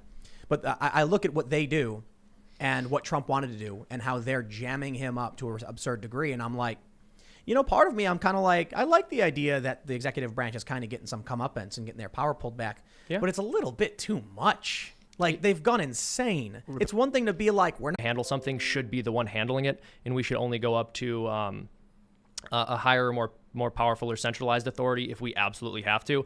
But that's not what we've done in this country, man. Over the past 100 years, so much has become federalized. It's the school system particularly. Yeah, and the idea of a public school system is actually really insane to me the more that I think about it. It's something you take for granted growing up, but the idea that we just sort of let the government raise our kids is kind of unthinkable, especially in the United States. I mean, I'm not in favor of either of these systems, but in some ways, I think you could argue that a universal healthcare system or the government being in charge of healthcare would be more appropriate to the American vision than the government being in charge of educating everyone's children. It's showing now too. Yeah. With COVID being this, the weirdness of kids having to wear masks and et cetera, et cetera. But like, no. It's the kids in cubicles. Like they've spaced all the chairs out and then put them in these plastic bins. And I'm becoming a more of a proponent of homeschooling over time, and it's not just because the evidence has really borne out the fact that homeschooling kids tend to perform better, but it's the fact that when you really examine the situation, we don't even have to look at this through the metric of efficiency. We just have to say, is making a child sit in a desk for 6 to 8 hours a day throughout their entire childhood a good thing to do to somebody? It wasn't for me. Does that make them a productive adult? Yeah, it wasn't for me. And this is not me. Yeah, I went to public school, and look, I had a lot of great teachers. I love basically every teacher that I ever had. I'm not criticizing them, but the system is so broken, and I just don't think it's optimal for educating our children. And it's not just that it isn't optimal. I'm not just making an efficiency argument. I'm making a moral argument. It's not good for them. It wasn't good for me. I got pushed around and bullied, ha ha ha. Mm-hmm. But like I would wait for other kids in the class to figure it out, and they wouldn't call on me anymore. I was like, I already got it. Come on, let's move on to the next problem. Let's move. And I was in the wrong environment. I couldn't figure it out. There are places that kids can go if they're smarter or dumber than other kids, but yeah. For the most part, you just go to public school, and it's just such a mess. I think one of the biggest problems we have in this country is that from the ages of 0 to 5, kids don't do anything. Do nothing. Was it kindergarten is 5 years old? Yeah. So what are you doing through these extremely important years of your life? Sitting around watching TV? Well, yeah, that's a problem if you just like sit your kid in front of the TV. Then this is why you need attentive parents, which is part of why I'm a proponent of homeschooling, right? Because it's not as if you just wait until that kid is 5. The education starts early. And nobody is ever going to understand a child's mind better than their own parents will. And like homeschooling isn't always just one parent homeschooling the kid. You have co-ops and you have different parents getting together in the neighborhood and educating, taking shifts with the kids. But I mean, smaller classroom sizes, better test scores. Again, I think all the evidence is there for it. But I think Peterson said that the kids' most formative years were like 1 to 3, ages 1 to 3. Really? Yep. That's fascinating. So I often ask people, like, if you want to figure out what you want to do with the rest of your life, ask yourself what you were doing at certain ages. Like, what were you doing when you were 13? Most people don't have a good answer about what they were doing. Wow. So I was talking to a friend of mine, and I said, what were you doing when you were 13 years old? And they responded, I don't know, hanging out with my friends. And I was like, you want to open a bar? And she went, oh, I want to open a bar. And I'm like, yeah, because you want to hang out with people. You just want to sit around and drink. So open a bar, and then people will come, and you'll be hanging out. You'll be doing what you did. I thought about this because I'm like, I know a bunch of people who went on to become like successful in various industries, skateboarding and music, and they've been doing it literally their whole lives. I had this really funny thought. Like, you know, we say it's like riding a bike. It's so easy to ride a bike, isn't it? No, it's easy because you were like, 2 or 3 years old and your parents put you on the bike and then had you ride with training wheels. So from your entire existence, we've been taught how to ride bikes. Guess what? You're an adult. You can get on a bike. You know how to do it. Imagine if instead of putting on a bike, or in addition to it, we taught them how to do math. Yeah, you showed them complex equations, and you started teaching them more and more things, or you gave them a skill. Look, riding a bike is an important thing. I'm glad I know how to do it. And I have memorized the cheat code for Teenage Mutant Ninja Turtles 2. I remember this. I've known this forever. It's BA, up, down, BA, left, right, BA, start. Why do I know that? What do you get? It gives you level select and 10 lives. Whoa, that game was tough. Why do I know that? I haven't played that game in like 25 years. There's repetition in early parts of your life. I was a little kid, impressionable. And that's what I was playing a game, and I was taught this, and I never forgot it. Dude, memorizing phone numbers. I don't know if you guys used to. Oh, yeah. And this was before cell phone stuff. I have a book of all my friends' phone numbers, and I just go down the list and memorize all the numbers. That's awesome. Just have them on my head. But it was great for like memory retention. Yeah, back in the day when you needed to know whose number, like, how old are you, James? I'm 25. So you don't? Do you? No, I remember having to memorize people's numbers. I mean, I didn't get my first cell phone until high school, so I had to do it quite a bit before then. And now I don't remember anybody's phone number. No, never. It's sad that you just lose it. Yeah, I used to remember like 50 to 100 phone numbers. Yeah. It's like, oh yeah. Now it's, what's going to happen is, I was watching an episode of Outer Limits. We're just going to have our brains plugged in like the Neuralink or something. Not. But what if the power goes out? Yeah. Then you'll be sitting there like, oh no. Man, I really hope not. I really hope not. I'm not volunteering for that if it ever becomes a reality. Maybe the idea, because I wonder, I'm skeptical of the fact that we ever really could. Solar flared out. Yeah, I don't know. It's so theoretical to me. I'm just so skeptical of all of that. I feel like so many predictions, whenever we make predictions for the future, this is going to sound so, this is actually going to sound really, really, how should I put this? Vapid. But look, I mean, the reality is either people like way over predict or way under predict. When you look at a magazine like from the early 1900s, what will the year 1909 look like? They thought firefighters would be flying. Yeah, not even kidding. Yeah, I remember I saw one where everyone was transported around in these like large hot air balloons. It's very cool looking, but every time I hear a prediction of the future, I look and I think about that. I think I already know the answer, but would you plug your brain into the neural net? 100% no, never. Would you consider it? Would you wait? No, I just wouldn't. I don't think I would do it. You don't want to join the Borg? Absolutely not. I understand that resistance is futile. Exactly. Yeah, but Seamus, you might like not for me. This is why we need the Second Amendment. Yeah, no Neuralink. But what if Neuralink gives you the ability to like experience different worlds and like virtual reality and This world's enough. Is it? Yeah. But you can't fly around shooting laser beams out of your eyes and throwing fireballs at the the evil. You can't. You can't. You don't know what that's right. What if it like made you able to draw your art faster and better? Oh, that's a good question. I would still just want to use the computer. What if you could download like jujitsu, and then you just like like the Matrix, and you just click the thing, and then you're like, whoa, and then you just knew everything. I just feel like there would be so many unintended consequences and implications to that I can't even begin to comprehend. I just can't agree. What I'm afraid of is that other people will plug in, and then they'll start doing like for you, for instance, they'd start drawing, and so many people would be able to do exactly what you did, but better, faster, that you'd fall behind. Communism.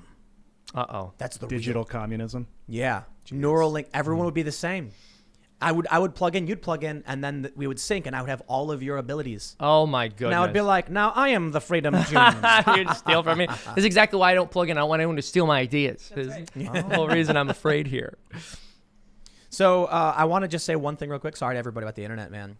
It's cutting in and out. It's really bad. No. But it's fine because we're gonna this will be uploaded in clips the next day, and we're gonna get everything fixed by like probably tomorrow. We were climbing on the roof today, laying cables and stuff, and we've had beautiful.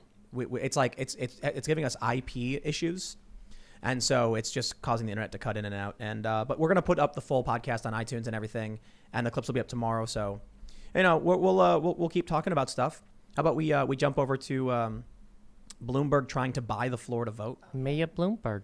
So in this next story from the Daily Mail, is Bloomberg trying to buy the Florida vote? Billionaire pays off more than $20 million in debt for 31,000 felons so they can vote in the state where just 537 votes decided the presidential election in 2000. Ooh. Wow. Is it a dirty move to give people the right to vote? No. That's my initial thought. No way, man. Liberate. But he's a rich guy. He's putting his thumb on the scale. That's what we should use our money for, is to help the people that are stuck. Then why don't we just tell them they can vote? Oh, well, we'd have to change the law to do that. Yeah. So I don't know. What do you think? Is this playing dirty, or is this the right move?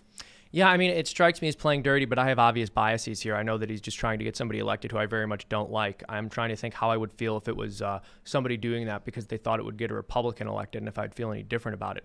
To me, I've become more and more wary of people just using massive amounts of money to try to influence political change. But on the other hand, I'm sure if I had billions of dollars, I would probably attempt to do the same thing. So it's difficult for me to say one way or the other. I'm sorry, I'm being a bit of a fence sitter here on this one, but it's something I need to give more thought to because I just heard this story today, so I haven't really had time to fully put together my opinion. How many right-wing people are dumping tons of money in to do similar things like this, but to help Trump? Yeah. A legit question. Like, how many do you know? I don't know of any. Because I've heard of we've all heard of the Koch brothers. Mm-hmm. The My Pillow guy. The My Pillow guy. Oh, he's the biggest. You know, I don't know anything about those pillows. No. I mean, he does fund like Tucker Carlson, basically. Yeah. Selling them pillows. But the Mercers as well have been, like, their name has popped up. But it feels like there's way more left-wing rich people. Isn't that interesting? Yeah. It's just very intellectually fashionable in their circles. And it's funny because we know that they said they were not going to, like Disney, for example, wasn't going to film in Georgia anymore because of the heartbeat bill. They said they could not in good conscience, I believe, maybe this wasn't their exact language, but the idea was they could never film in a state that limited a woman's right to choose to kill an unborn child. And then they went and they filmed in China, where there are Uyghur concentration camps. And thanked the security forces that were enforcing it. And some people are saying, oh, well, they're complete hypocrites. I think it's even more insidious than that. But they believe that they can put economic pressure on Georgia to change its laws. Who are these people? This is Disney. And they're going to DMCA this. Are you talking about the Georgia the state or the country? No, the state of Georgia. Yeah. Yeah, they said they wouldn't film there because of the pro-life ruling, or it was a heartbeat bill saying if there is a heartbeat, you cannot abort. Wow, so it's politically expedient when it's expedient, but fiscal when it's fiscal. Is that why they're in China? It's fake. It's because China has money, and no one in China is going to complain, and no one in America is going to complain about China, so they get away with it. Yep. This is like this. Everything we're seeing is what happens when there is no check on one political faction. So the left controls all. They have a monopoly on the culture. So they've gone insane. Nothing makes sense. It's all just purely insane. And the Republicans don't have a monopoly on government. So I find it really funny when the left says, I'm the counterculture revolutionary resistance. Woohoo! Donald Trump is bad. And I'm like, the Republicans control the presidency and the Senate. That's powerful. But like the left has all culture: colleges, TV, video games, everything, movies. What about like foreign oligarchs that are funneling money through Panama? That are helping. I don't even know who they're helping. Are they helping the Republicans? Are they funding? No, probably not. I mean, if you want people setting up factories in your country where they pay dirt wages to, in sweatshops, then Trump's not your guy. Trump's the guy who's like, bring the factories back. We already know that. Let me see if this is working. I don't think it's working. Are we working at all? Yeah. There we go. Okay. Yeah, I can hear you. So we already know that Russia is favoring Trump, right? And then China is favoring Biden. This is correct? Because Biden is not going to be the one who brings the jobs back to the U.S. No, Biden's going to be the one who brings them back to China. Right. Yeah. Well, what about this? What if Russia spent $47,000 on Facebook ads, mostly unrelated to the election, and it changed American democracy forever? Like, that's what happened. That's literally what happened. Changed democracy. I love how that was this big smoking going gun. back to that and it wasn't even Russia, actually. It was Russian companies, right? It wasn't even actually the Russian government. Right. But going back to that gang stalking thing, right? Yes. Where the people think they're being targeted. Yes. Have you ever been called a Russian bot? I have not yet. I've been called worse things, but I'm sure at some point it's a really common thing. You'll see people be like, "You're a bot. You're a Russian bot. You're just a bot. You're not real. Everyone's a robot." They're all Do twinging people at call me. you the Tim bot yet? No. Oh. No. What? They just when know you Elon too Musk well. plugs us in and does the Neuralink, we're all going to be Russian bots. Vladimir Putin's going to hack it. It's going to be great when we look at the Neuralink and then everyone just knows what everyone else is thinking. Oh yeah, that sounds fantastic. I kind of like thought the Twitter idea. was I hate it. Really? Yeah, you have to have some privacy. They're gonna. It's not gonna work because what if someone hacks your Neuralink? gonna be exactly. horrible. And then what does that mean? Like, what did the Neuralink do to the pigs? Like, what was he doing? It didn't look like it had any adverse effects. No, but like, what was he they doing? were measuring like activity in the frontal lobe. They found All they all were of the doing was pig's measuring most it? embarrassing thoughts and then told its friends. Not yet. You need to go yeah. deeper into the brain to get that stuff.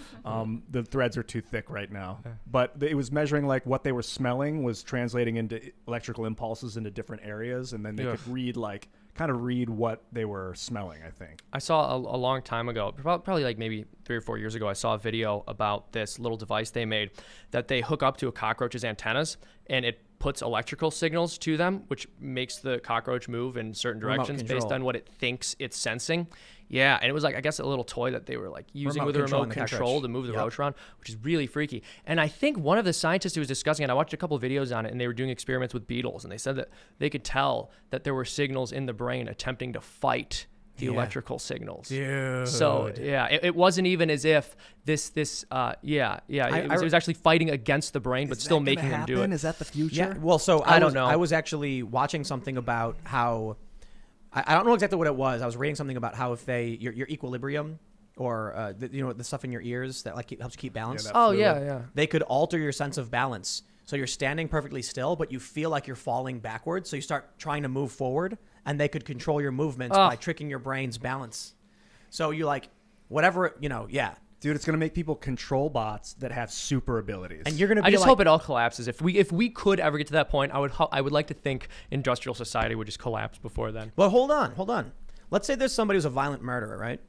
What? First, let me ask you your honest opinion. What do you do with a violent murderer? You catch them. They're caught. They're subdued. They're cuffed. Or in the back of a car. What do we do? Really bad murder. Really bad. Yeah. I mean, bring them off to prison. And then just pay for them to live in prison forever?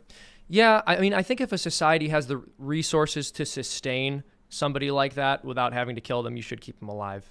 And so let's operate under the assumption that this guy says, "I'll never stop. Ha ha ha! If you let me out, I'll kill again."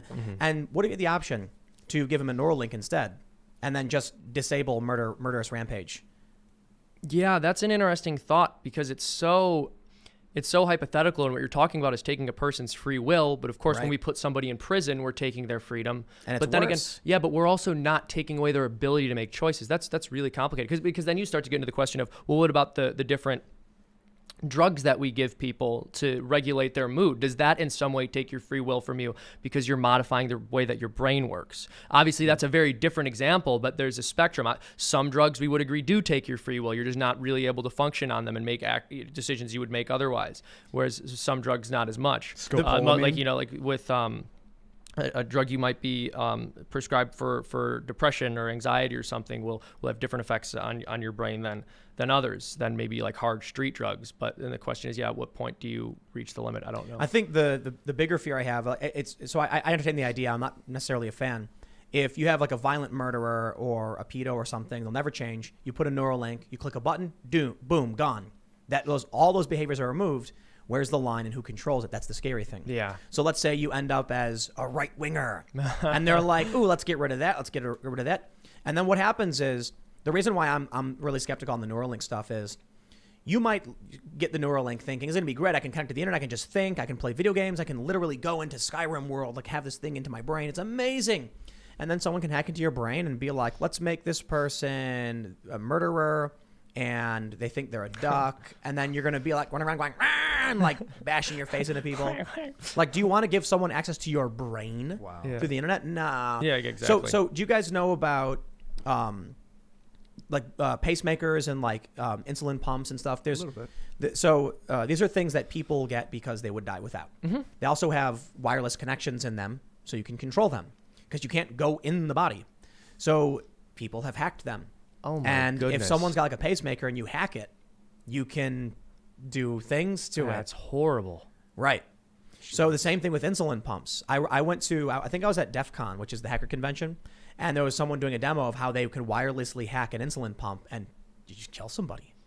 So imagine you have a Neuralink and Elon Musk said it's going to be encrypted, and I'm like, oh, come on, encrypted will be cracked, and then what? And they're going to keep playing the encryption race. I'm not going to be the guinea pig. Yes. Just to link my brain to the network so that when someone cracks the latest encryption, they get access to my brain in any capacity. I don't care for what reason. I don't care if they're reading my vitals. You know what they can learn from your vitals? They can learn a lot about what you're doing. They're going to be like looking at their phone going, Seamus is pooping. No, that's okay. That's my private time. You know, when I read the news, you leave me alone. But Facebook knows just without even doing any of that stuff, because they know everything you're doing whenever you're doing it. Wow. Have your location. Like, we're already getting to that point. And so I'll tell you this. You know what? Maybe the answer is, who cares? Just Neuralink. You know why? We're already being manipulated. Why does Twitter send me these random tweets? You ever get this thing where it's like, so-and-so liked this, and it just shows you, and it's like Donald Trump does a backflip off the White House. I'm like, okay. You know. So I really do think, I think a better way to put it is what Michael Malice said, actually. He said some really bad people got data on how much we're willing to take. So that's fascinating, yeah. So they know they can do certain things because they know how we behave. And they'll do whatever they want until we reach that line, and then they'll dance right back, off of it. But my main point about Neuralink is the things you see on Facebook, the algorithm, it's going to shape what you want to do when you want to do it. I mean, I was reading something about studies where it said like a certain color room will have a certain effect on you. Like a red room will make you angrier, a blue room will calm you down, a yellow room makes you hungry, or is more likely to. So what happens if Facebook decides, those colored boxes that appear with text in them? What if they say, we're going to show only the red ones to the Antifa people? And so they're inundated by all this red and black, and they're just constantly like, "Rah," and like angry. Even simpler, with a neural net, you could have someone see like a red haze over everything, a red filter, and then they would get desensitized, wouldn't even realize they're looking through red, and it might change their subconscious behavior. I don't know to what extent Neuralink could actually alter your brain. Alter the way you see. They say it's going to make you see an infrared and what? I'm sure there's so much overpromising with that too, though. He did say he was going to relaunch and land rockets, and he made it happen like in 3 years. He's that's true. Through. He's kind of and he's building the Starship to Mars. He's building it. So I'll tell you what, man. You know what I want? I want to play Skyrim or whatever the next Elder Scrolls is. Yeah. I'm gonna sit in my chair and I'm gonna press the button and just like donk out, and then I'm gonna be in Dude, Elder you'll be able to play like 6 games at the same time. Don't do it, Tim. I wonder, so that's interesting. Imagine if we could get to, again, extremely theoretical, but if we could get to a point where you could read somebody's thoughts, or at the very least detect what kind of mood they're in, and then you could sort of peek in and examine what mood they are in when certain concepts are being explained to them, then you'd be able to evaluate their political views or whether or not they hold perspectives you consider to be unsavory. That's scary. Yep. But what's awesome is if you're playing Skyrim and then you forget you're playing Skyrim and you start playing another game with your Skyrim character and you're in the other game. I think people would lose their mind. I don't think people's psyche can handle that. They would think that they were in a video game once they were outside of the video game.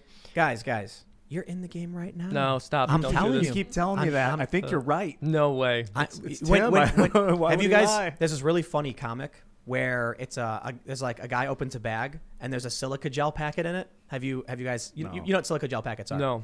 So when you buy like a piece of equipment, there's a packet that says silica gel. It absorbs moisture. Okay. Yes. It says silica gel, do not eat. And so the first panel shows him like opening the bag and he sees it, and then he looks at it and he goes, "Big silica's not going to tell me what to do," and he throws it in his mouth. Oh man! Then the next panel is him like a shocked face, and then the last panel is him with a hat on with like wires coming out of it, and he's in a hospital, and there's 2 doctors saying, "Congratulations, you've escaped the simulation." I saw that it's one actually. Really good. No, yeah. that is very funny. I saw that one. That cracked Big me up. silica's not going to tell me what to do, and he eats it. I love it. I wonder if we're being controlled from a distance. I don't think in so. what way? Like our brains are electromagnetically being told how to pull on our muscles. Like we got these jellyfish creatures in us, like the brain and brainstem, floating in this meat sack. That's basically what we are. Is the brains in the brainstem this creature that's like with electrical impulses pulls on the muscles. I think that seeing the brain is too separate from you, though. I mean, like we're a body soul composite, and your brain is part of you. Your brain is not this separate thing. And like all of you is you. It's one creature. Yeah, like all of you is you, though. Is it, man? Yeah, I believe or are so. we pulling on meat? I don't think so. Nah, man. Haven't you ever heard the stories about how like when people get organ transplants and then all of a sudden they like get memories or they like pick up behaviors? I don't know if any of that's true. I have no clue. There's neurons in your stomach, not, so but you're definitely it's more than your brain because they have neurons in other muscles. Well, I don't even know. But I guess you're sort of boiling it down to neurons are you, and I would say you extend beyond neurons. So like, is there something out there that's you that's telling your neurons how to behave? Or maybe not. Maybe out there. Maybe in you. I mean, I believe in a soul. And I believe that we are a body-soul composite, so I wouldn't limit me to just my brain and say that my body is something separate from it or that my soul is something separate from it. I think you are all of it. I think I figured it out, bro. Oh, no. The answer to everything. What is it? We're not. It's not a simulation that we're in. We're in a video game, all right? Your soul is actually you, like you're playing the video game, right? And heaven is when you beat the game and you get the awards after the game is over. And guess what the point of the game is? High score, baby. Make as much money, hoard it all. Oh my goodness. Oh my goodness. I got more points than you. Different goals for different people, because some people want to have the best body. Some people want to have the most money. Nope. Some people want to see the most people. Dude, you can play Skyrim and level yourself up to level 99 and still not beat the game. But it's like The Sims. Have you ever played The Sims? Different Sims have different aspirations. Sure. But let's say you right now are at an Donald Trump's legacy. That's the video game. It's called President Trump. That's the video game. And you're right now at a competition to beat the game the fastest, to win the award or whatever. And in order to beat the game, you got to do a bunch of things. And instead, you're sitting around talking about what? Space and Neuralinks and whatever. And they're saying the point of the game, you win when you break, 10 million points. And you're sitting, you're not even trying to get 10 million points. How do you get the points, though? It's money. Is that it? Is this the meaning of life is money? Just collect as much money as possible. Oh, thank God that's not true. Be money. God, that's not true. Currency got invented. That'd be so horrible. Like when was currency invented? 40,000? No, not that long ago. Someone invented currency. It didn't used to exist. Yeah, well, I mean, but people have developed currency in isolation too, though. It was not as if like John Q currency invented it and then we started using it after. I think like in some places they used shells and other beads, or I think different kinds of flowers. It was just something that the people perceived as scarce and valuable, and it became a common medium of exchange. You know what is the future currency?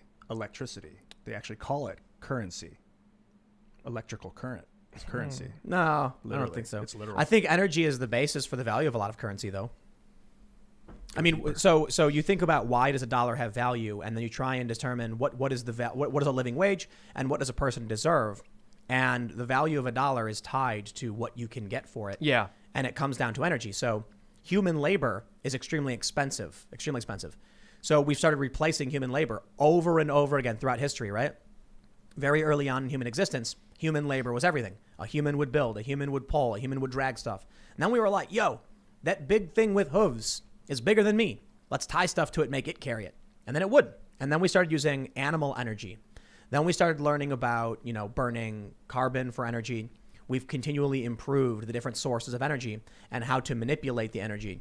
And so I guess based on like the petrodollar and stuff and the way war works and oil, the basis of our currency is very much so energy return. So it's mostly oil, right? Why does someone want any money? Because the oil you can get for it, you can use to build, and you don't need humans. Like the amount of energy compared to like what a human can produce versus what a machine can do, lifting, like we see I love Ancient Aliens when they talk about like, how did humans possibly live these giant stones? And they could. I watched this really cool one where this dude, he like it was a gigantic like multi-ton stone, and he hammered a wooden wedge under it and then started rocking it back and forth. And then he dug a hole and then it flipped over. And he was like, that's how you do it. You use its own weight and you apply very little energy to wobble it. If you had a crane, you can just like, move it just like that.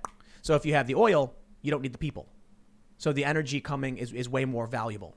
So we've been replacing human labor with machine labor. And that's the problem. That's the Industrial Revolution had riots.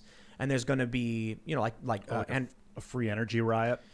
Maybe, I mean, the conspiracy theory is that free energy, or some form of it, at least in our system, it would be equivalent to free as far as we're concerned, is being withheld because it would lead to widespread riots and discord and collapse, and we don't want that to happen. I don't think I believe that because that's just like out there. But I mean, the idea makes sense, so people believe it, whether or not they have evidence. But Andrew Yang talks about how automation is going to be the next industrial revolution. People are going to lose their jobs because we're going to replace them with more efficient systems. And we don't need the energy they can produce because it's dramatically less than the computer. The computer takes a little bit of energy and it can do 10 times. You just tap the thing, boop, boop, boop, and I got my cheeseburger with extra, ketchup or whatever. Talking to the person, man, that's a lot of work. What else Andrew Yang suggested is that we get every cop a blue belt. No, it was a purple belt in jiu-jitsu. Every police officer should study jiu-jitsu. Yeah, but then they can't even do chokeholds. Not yet. I think my thing Not yet. I think my thing with there being a second industrial revolution because of our technology is that, I mean, in the long run, yes, there were problems and there were some pretty short-term hiccups and serious ones. I don't mean to delegitimize those or say there weren't actual problems. But in the long run, we have benefited immensely from the industrial revolution. And so a second technological revolution would probably be very good for us, at least materially speaking. Short-term, and they're afraid of the short-term chaos. Yeah, they're afraid of the short-term chaos and probably wondering how we could mitigate that, which I think is probably a fair concern if we really get to that point. I don't know if I buy into the idea that we are going to get into the point where human labor is so unnecessary that we will have these riots, but maybe. I don't know. That's why humans need skills. Yes. Something you can do beyond what the machines can do. And so that's why I think a lot of people are like, college is the answer, college is the key. But college doesn't work that way. It doesn't give people these skills. It actually hurts them. It gives administrators jobs. That's what it does. And like improving your own body is pretty fun because no computer can do that for you. That's true. Working out. I think it's funny how they I hear from so many of these commies. They're like, don't you want to live like how Star Trek was? And I'm like, but that's not what you're doing. Yeah, exactly. I love that. Like just referencing science fiction and being like, wouldn't that be great? Look at this fantasy of something that's never happened that somebody imagined to be great. Wouldn't that be great? Yes. I got into an argument with a DSA person who was saying like, don't you want to live like Star Trek? And I said, sure, once we have replicators and we're post-scarcity, we can have a conversation about how our government works. And they said, dude, scarcity doesn't exist. Wow. And I was like, what? Have we cured every cancer? Okay, then clearly the treatments that exist are scarce. In fact, some of them don't even exist. And they didn't get it. Like, nah, man, you're just propaganda. And I'm like, so you think? What? I kid you not. I said, do you think the hospital has a cure for all diseases? Yes. It's conspiracy theory stuff. They think it's you ever see the movie Elysium? I'm familiar with the concept. It's like the giant ring floating in space where all the rich people live and they all speak French and all the poor people speak Spanish. And the movie's predicated upon this idea that rich people have these machines that which you go and it cures you of all ailment. And they just won't give it to the poor people for no reason. Share it because they're big jerks. And exactly. Yeah. And then they like a bunch of ships like crash into Elysium. And then they're like, no, we're going to reset the system. And then everyone can have stuff. And then they send all of the pods down, and then everyone gets cured. Yay! Because, well, how many pods were there and how many people were there? Yeah. They never really answered that question. They should do an after credit scene where it's like everything's destroyed and everyone's suffering now. And now there's just nothing. There's no rich people. There's no cure for anything. No one can get cured. Congratulations, you burnt it to the ground. Because what were you going to say? No, you mine was much less interesting than whatever you were going to say. Okay. Well, don't put that much faith in me, but I appreciate it. Yeah. Even if we did reach a point where society was like Star Trek and you could fabricate any material thing in some kind of replicator, there would still be a scarcity of time. You would still only have so much on the planet. So scarcity will literally never disappear. Scarcity will always exist. It always exists. There's only so much time you're on this planet for. And it's not just that. Unless we have God-tier powers where we can manipulate reality, we are not going to get to a point where we've solved every problem. Problems will always exist. Yep. Think about it this way. Let's say humans are immortal. Completely immortal. All right. Now we're immortal beings. We can fly. We can shoot laser beams out of our eyes. We have all these powers. And then one day Ian is like, yo, I'm going to go to Alpha Centauri. I'll be back for lunch. And he bursts up into fly away, and then meteor hits him. Smack. Ian explodes into a million pieces. We're like, no. And you guys might be doing that. Then the news cycle, hold on. Then the news cycle comes out, and they're like, the problems of meteors crashing into our cities needs to stop. And then they need to solve the problem. And then they create force fields, and then the force fields, there's always going to be something until we can literally just like think and then do whatever we want. It's never going to happen. There's always going to be problems. We need problems. And it's not that we need them. It's that we're never even going to get to a point where we're teleporting and like flying around and shooting laser beams. It's always going to be like, okay, we're immortal now, but Ian got hit by a bus. So we couldn't save him. Immortal but not indestructible. That's one exactly. of the fears There's of living biological forever, immortality. is how much more of a tragedy it would be if someone got killed by an accident if we were supposed to live till 10,000. And it would be inevitable that everyone would just get killed by an accident at some point. And that'd be devastating. No, it is interesting. Let's jump to Super Chats. We have a bunch of people who have questions. And again, to everybody who's watching, I know a lot of people have dipped out just because the internet's been cutting in and out. And I'll tell you exactly what happened. We ran 300 feet of cable, and the computer is giving us an Ethernet IP error. And I've gone through everything, and it just doesn't work. So we're actually using like a mesh network, which is causing us problems now. Welcome to living in the middle of nowhere. But I would like to send a special message to Verizon. It has now been about 3 months where you haven't laid the cables down yet, and you told us it would be about a week. So I'm hoping you hear this, and Verizon, please help us get the internet you promised us installed, because I would like to be a customer of your business, and I guess I can't. But that being said, thanks for everybody hanging out, and we're going to have the full podcast up on iTunes. And we'll put up clips throughout the day tomorrow. So everything's going to be high quality HD because we record this in-house as well. And smash the like button if you think we deserve it. Otherwise, blame the internet. But let's read some of the comments. Someone said spin the UFO. There's no UFO here. We have to go get it. You know the UFO, right?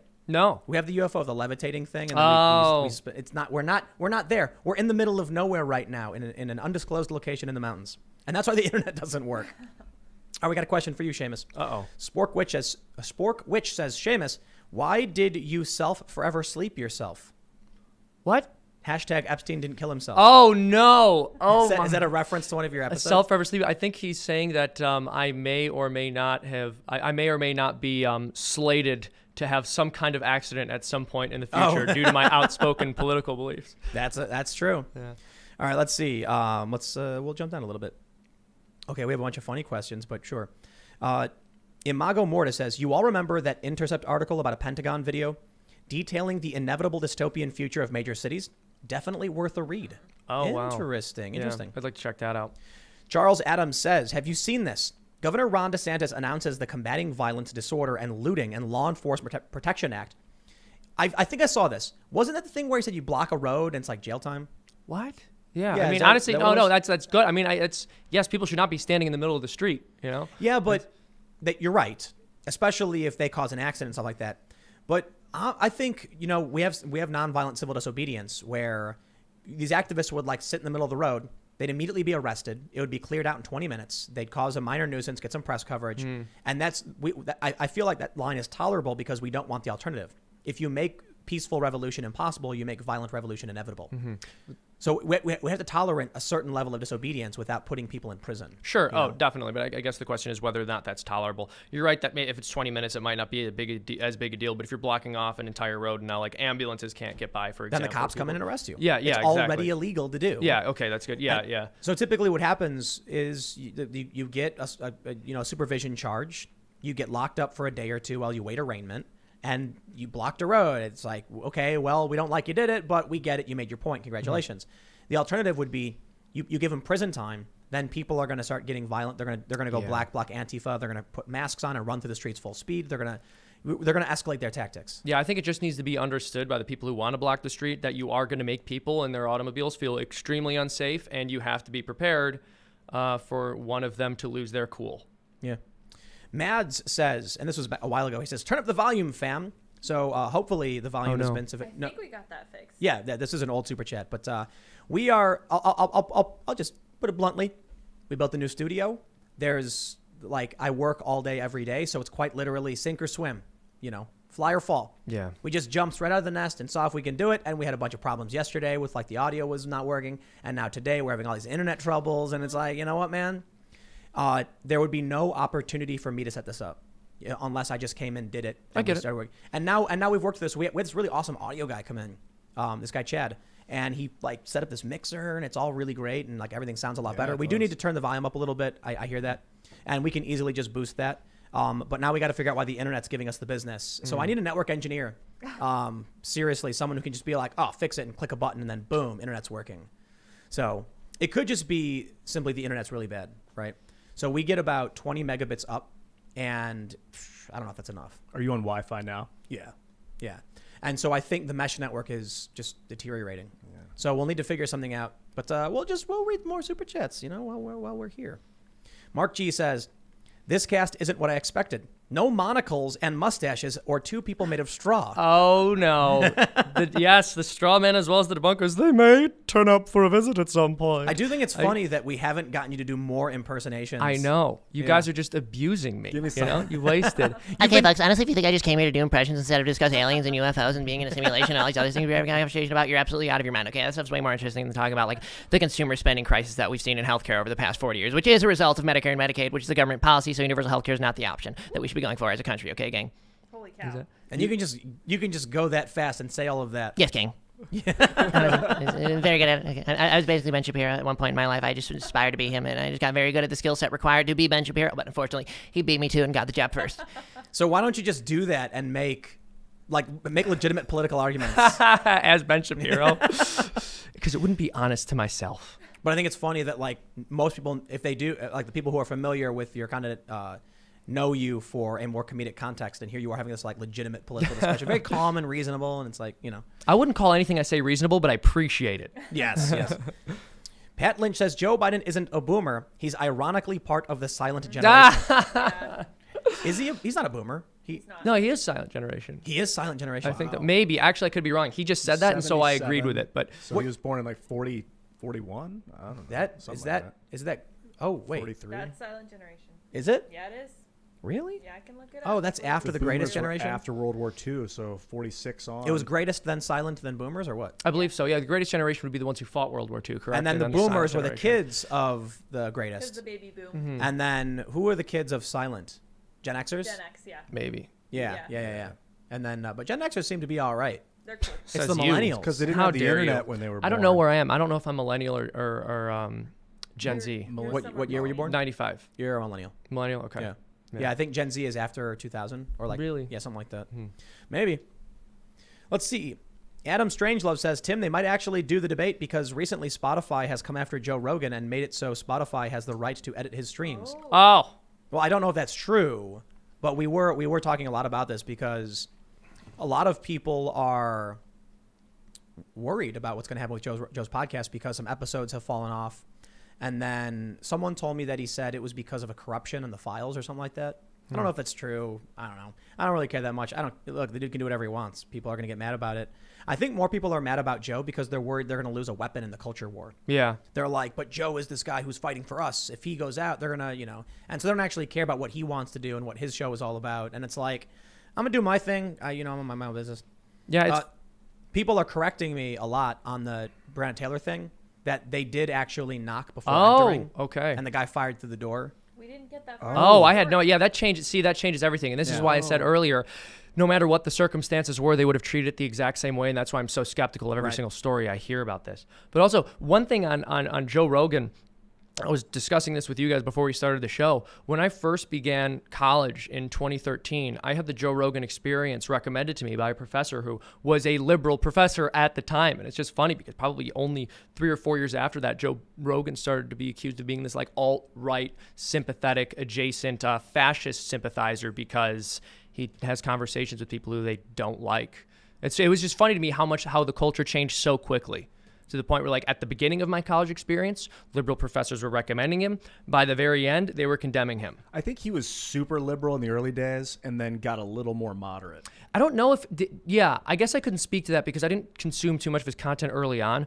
But I think the left, it could just be that the left has gone further to the left, and so he appears more moderate. Yeah. I mean, they definitely have. And the question is that why he appears more moderate? Maybe he's become more moderate because there's this sort of vicious cycle where the more crazy the left gets, the more likely standard left-wingers from about 10 years ago are to actually move to the right. So I have a fact check here from Mumbling Bearded Freak. That's his name. Tim, I don't think I've seen you get the facts of a story more wrong than the Breonna Taylor case. Brandon Tatum has released court documents from the case that you need to read. They knocked. She was named on the warrant. She was dealing. So I'll look into it for sure, but more than happy to read the super chats if that's what they're saying. I just tell everybody else, regardless of what I say or what anyone says, you should do the fact checks yourself to make sure, because I definitely think I'm missing a lot of details. That really changes it. If she was accused of drug dealing and then they knocked and the guy shot the cops through the door, I mean... Yeah, it's still a tragic story when anyone dies, but that's very different from the police just bursting into the house and causing chaos. Right. So Cliff says, Ethernet error from cable may be cable type. Use coax for distance greater than 100 feet. If coax already, error due to foam layer still on the central copper core. We could have the wrong Ethernet cable, I suppose. Perhaps. Save that super chat. Yeah. Well, that could be the error, I suppose. I guess we'll have to figure out what the issue is. And we'll get it taken care of tomorrow. We have all day to do it, and we will. And, oh, man. I don't want to announce the guests anymore because we've had some cancellations, but tomorrow's guest is so awesome. It's going to be so cool. Way better than me. Guns. It just blows me out of the water. Guns. I actually know who this is. Yes, he is better than me. You should watch. I didn't say better than you. I just going to be No, awesome. I'm kidding. I was just saying that. I'm just self-deprecating. Sam G says, FreedomToons rules. Thank you, Just Sam what G. you needed. It's what I needed. After being trashed, after Tim looked me in the eye and said he hated me. Okay, so, yep. So he says, ma'am, are you using your illegal run powers to take this woman's birth control pills from her ovaries? That's right. Your illegal nun powers, which is exactly what the Catholic Church is trying to do. And if Trump appoints this horrible theocrat to the Supreme Court, they're going to steal birth control from everyone. It's going to be like the Grinch coming down your chimney and going into your bathroom and just taking birth control out and then sneaking out of your house. Oh, my gosh. And pharmacies. Yeah. All right, we got a question for you, Seamus. Sure. Let's say you cut off all of your limbs and are reduced to a talking head in a jar. In is the pile of your limbs, which made up 90% of your body, you, or is your head you? So I'm just a head in a jar. I guess that's all that yes. I am. Yeah. I mean, at that point, that has been discarded, but I would still say that I have like ownership over those limbs. That's so hypothetical at that point. I think what he's getting at could also be asked, like, if an arm is cut off, is the arm that was cut off you? I believe, yes, not in the same way. It's not attached to you anymore, but like that is still objectively your arm. It's been separated from your body, but I think it's still part of you, right? Because when you're getting hit in the arm, you don't say like, oh, you're hitting my arm. You're like, oh, you're hitting me. Like that's an aggression upon you as a whole. So then, like, throughout the day when your skin is, like, dry and flaking off, you're, like, basically spreading your body all over things. You're all over the place. Well, no, yeah. Obviously, you get to a point where there's some part of you so small that we probably wouldn't consider it you. But it is a small part of you. It's a question of, like, what do you identify with? And you were talking about teleporters earlier, like, potentially getting there. And that almost kind of gets into, like, the what's it called? Thought experiment of like the teleporter. If you're deconstructed in one place and built again another place, is that still you? Whoa. Or is that just a copy of you? So I don't it gets really complicated, especially when you get hypothetical like a head in a jar or a teleporter experiment like that. But I just generally consider you and your body and your soul are you. I think that your brain's like a radio and that certain frequency can activate it. So like if you reconstruct the exact same brain elsewhere, the same frequency can still hit it, regardless of where the frequency's coming from. Isn't it canon in Star Trek that when you teleport, you die and then a copy of you is made? I don't know if that's canon, but it's definitely terrifying. There's an episode where Commander Riker was trying to beam off a planet that had some kind of atmospheric interference, and it caused his signal to split into two. One bounced back and one went to the ship. So the ship leaves thinking they got him, but left a copy of him on the ground. Oh, what? Yeah, and so this was a whole arc where they had Commander Riker and Lieutenant Riker, and he like went by his middle name or whatever. Wow. So so they made it canon then at that point that it's not you. You're just dying and they're reconstructing That's you. That's crazy. That's terrifying. Because like if you teleported, I wouldn't know the difference. Yeah, exactly. But you're dead. Yeah, that's creepy stuff. But then also too, this is from a completely materialistic perspective. Like if you have a soul, does the soul move to the other body, or is this just not something that could occur at all? Would the replicated version just not be animated because there was no soul there and the original you was already dead?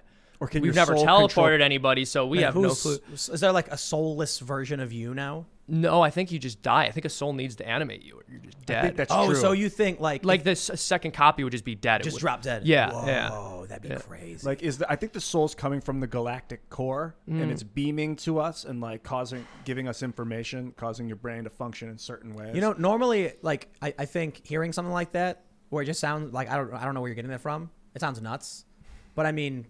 It's just like people have religious beliefs. Yeah, that's my religion.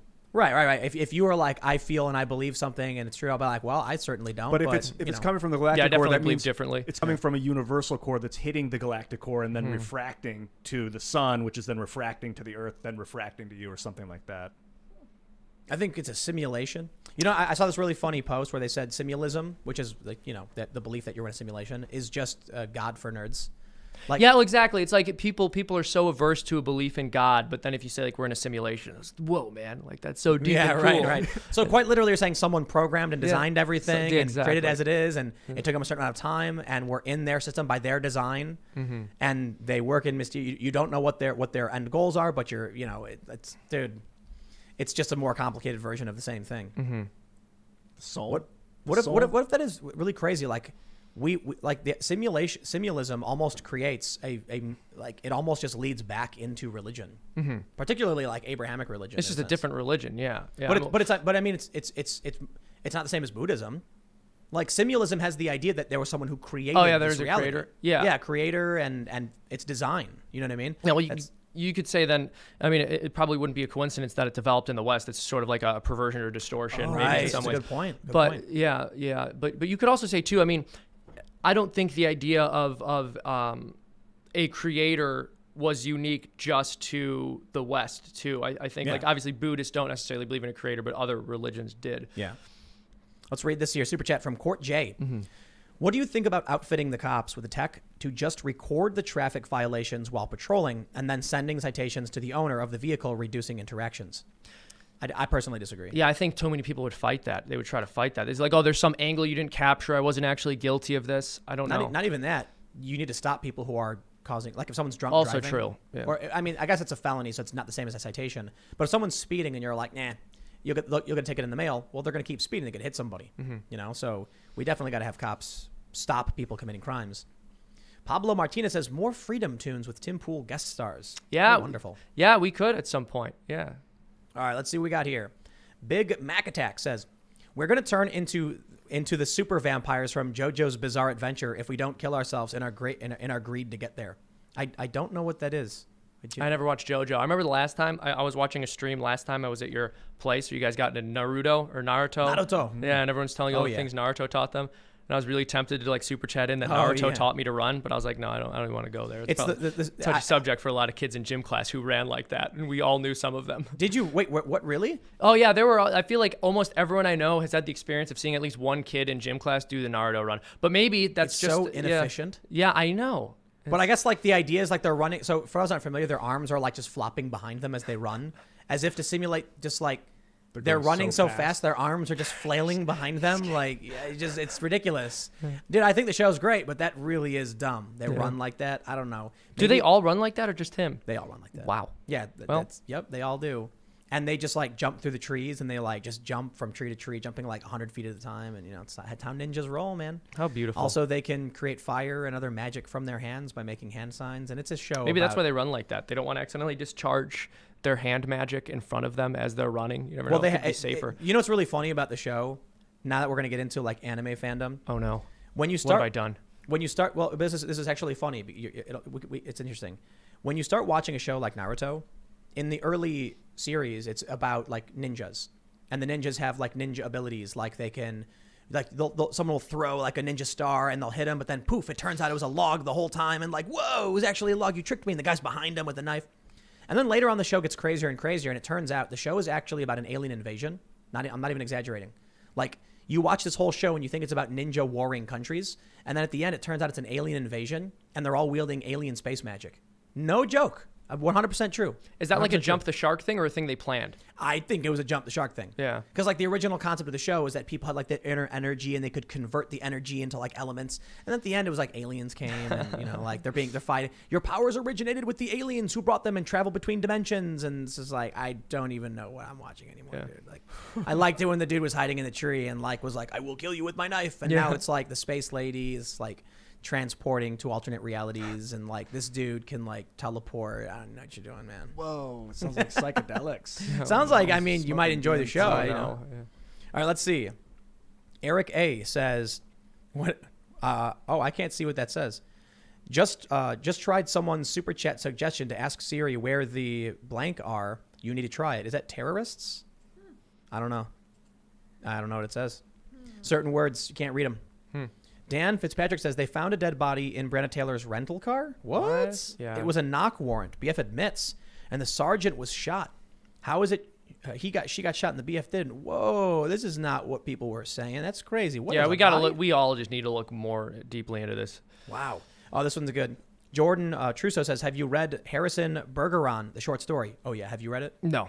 It's basically a very short story about how people who are smart have to wear things in their ears that like make random noises to disrupt their thinking, so that everyone's equal. Oh my People gosh. who are tall have to like, you know. Oh, I think I did read this actually in school. People who are strong have to wear weights, so they're as weak as everyone else. And this is like people in the neural net, and the one guy rips the neural net out, and he's like, no longer. And they're like, he's off the net, and he like. Well, it ends with the what a selfish guy. It ends with this like 7 foot tall, super ripped, chiseled dude like ripping off his chains, and then he like grabs this woman and rips her mask off, and she turns out to be beautiful, and everyone's like, "Oh no, what's happening?" I remember. I actually do equality is remember gone. reading that. Yeah. It's short.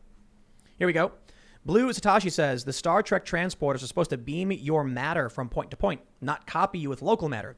It's supposed to reconstruct you with the exact same matter you started off with. Interesting. There's like weird stuff about the Star Trek canon anyway. So yeah, it doesn't really fit exactly. Grant Pickens says Rick and Morty is awesome. Thank you. I think Rick and Morty is awesome because I have nothing to do with the show, so I appreciate the super chat. Let's see. Hey, off topic, did you see Seth MacFarlane might be doing the new Cosmos? He did. Oh, really? He rebooted it a while Just ago. saw an They're ad for relaunching it again. Now, that's exciting. I want him to get the rights to Star Trek. Yeah, he wants it too. Yeah. Bourbon Bear. I live in a not too great part of Louisville, but far away from downtown, and they boarded up the local police station. My city is tense. We're primed for violence, and I am afraid. Yeah, it's going to be crazy. All right, let's see. CD Saint says, you laid 300 feet of cable. If that was continuous, it may be your problem. Limit of Cat 5 is about 300 feet. Yeah, I was looking into it. We tried our best. But the problem is I was using a power line adapter, for those that are familiar, and it said I was getting really good signal, but it wasn't working. That's why I thought it was the computer. But maybe we need just to try again. I don't know. Yeah. We'll try again tomorrow, and we'll troubleshoot. The bigger challenge is there's only so many hours in the day, and I work most of them. So, we're working through it. Gokama Bendari gave a super chat and then retracted it, but hey, thanks for the money. Let's see. What is this? Let's jump down. We got a super chat here. Oh, that's the same one I read. What is it? The T word answer is subversive. Seriously, try the Siri thing. Yes, on the T word, her answer is so subversive. We don't have Siri. We don't have it. Yeah, you're right. None of us do, I don't think. Do you have an iPhone? I do. Oh, okay. Well, I guess we'll try it later. Should I ask, is this going to be put on some kind of list? No, maybe. Yeah. All right, let's see. Josh Froman says, go ahead and defund the police, but repeal the NFA and Brady bill so people can defend themselves with whatever they want. Thoughts? I think mandatory guns for all. I think the cops show up and say, how many people live here? And you say, 3. Here's a Glock 9 for you. Oh, my goodness. I think we should demilitarize the police, maybe, but not defund them. Maybe reuse those funds to add social workers to the crew. I'll tell you what, with a militarized police force and a population armed to the teeth, no one's invading this country ever. Yeah, exactly. Never going to happen. It would be from orbit. We've talked about that before. What I mean is there's not going to be a land invasion no matter what. You can't even drop people in. No. There's like everybody's nuts. Like in terms of, I don't mean nuts as in crazy. I mean like ready to defend themselves, like armed to the teeth, All right, let's see. Isaac says, watch Brave New World, a show about the flaws of a perfect 100% ideal communist society where no one owns anything. Oof. Tony Young says, Seamus and Tim is the crossover of the year. Yes. Oh, yeah. That's right. Seth says, Buddhists believe in gods. We just don't worship them. Maybe one of them created the world. Buddhists just don't care. Knowing who created our world doesn't help us end suffering now. Interesting. Very interesting. Yeah, I would disagree, but different schools of, yeah. Sejong the Great says, teleporters copy your matter, then send it. If the matter isn't confirmed sent, it's returned to the teleporter. That's what happened. Talking about Star Trek again. Grant Pickens says, as an electrician, you may try a signal booster near the source. Guns are good. Guns are good. Agreed, yes. For that addition. So I think most people know your channel, but you want to mention your channel and your social media and stuff? Yeah, I would love to just plug FreedomToons for you, guys. Go check it out, youtube.com/FreedomToons. And I'm also on Twitter. That should be at Seamus Coughlin. And you're probably not. You got to spell it. Yeah, I know. SEAMUS _Coughlin, COUGHLIN. Just follow me there. Mostly just subscribe to the YouTube channel. And you got to say Seamus _Coughlin. I know, Seamus _Coughlin. I know. Maybe I should just spell it phonetically in the tag so that people will actually be able to find me. But yeah, we usually upload a new video every single week on Thursdays. This week that got a little messed up because I was traveling. But yeah, check the channel out. We throw up these fun little cartoons that people seem to be enjoying, and maybe you could enjoy them too. And you put out a parody song today of Trump and Biden singing to each other. That's right. That's right. And of course, you can follow me on Twitter, Instagram, Parler at Timcast. And you can check out my other channels, youtube.com/Timcast, youtube.com/TimcastNews.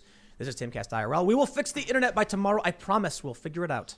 And, my one piece of advice to everybody, first, I'll just apologize for all the hiccups we've been having on the show, because I know, if you come here to watch a show and then it breaks, it's like, what are we doing? But you just got to start. If we sat back and didn't know what to do, we'd have no show for like a week or two. It's only because people have been giving us advice. People have been telling us what's not working, that it's working. So I really do appreciate the fact that all of you stick around to watch, because it's basically part of the process. And without you, we wouldn't even know what the issues were. Mm-hmm. But also, Ian, you want to mention your social? You can follow me at Ian Crossland pretty much everywhere. Everywhere there's social media. Instagram, Twitter, Minds, and Twitch, because I just started streaming games, although I haven't good for you. Few days. Yeah, it's pretty fun streaming with Adam Krigler. And you may have noticed briefly in the show, Lydia was using a shotgun mic to speak, because we had another mic error. So we're getting it. But you can follow Lydia at Sour Patch Lids, Sour Patch LYDS on Twitter and Parler. I am here. I really am. Hi, I Lydia. have been here the whole time. I'm switching the camera very erroneously since I have 3 people to switch for now. She was a lot of fun, though. I've been quieter than usual, and that's why, because I'm busy. Sorry, guys. Oh, well, there she it is. was off screen making really angry faces every time I spoke. I was. It's true. Viciously, my mind was melting. You can't see, but when the camera switches to Ian, I actually have to get up to hold her back from swinging at Seamus, and I'm just like, no, it's why they then I didn't let me on jump the podcast last time. Yeah, because you started throwing bottles at people and you were screaming. I get angry. Well, you thought we wouldn't know it was you when you put the mask on and started screaming the whole damn system is guilty as hell and marching through the neighborhood, but we could tell. Yeah, it's I don't accept that there's any evidence that was me, and this is a baseless accusation. Well then, we'll have to have you come back, I suppose. I would love to with a functioning internet. Yeah, that would be great. Yeah. So hey everybody, really thanks for hanging out. We're gonna be back tomorrow at 8 p.m. and we're gonna be talking about guns with somebody who's all about guns. I'm hoping. But, sometimes these things happen. And I'll tell you what's going to happen tomorrow. Something else is going to, the lights are going to shut off. And we're like, what's... Because the internet was, working okay yesterday, and now it's bad today. We'll do it by candlelight. Yeah, yes. Show must go on. We'll get it done. But we're going to head out for now. I will be back, of course, with all my normal segments in the morning, starting at 10 a.m. You can check it out, youtube.com/TimcastNews. And then at 4 p.m., youtube.com/Timcast. I have way too many channels. And, again, Seamus, thanks for hanging out. Yeah, thank you. God bless you. Appreciate Ian and the Lydia. invite. It's been fun. And we'll be back tomorrow night with better internet. Adios, everybody.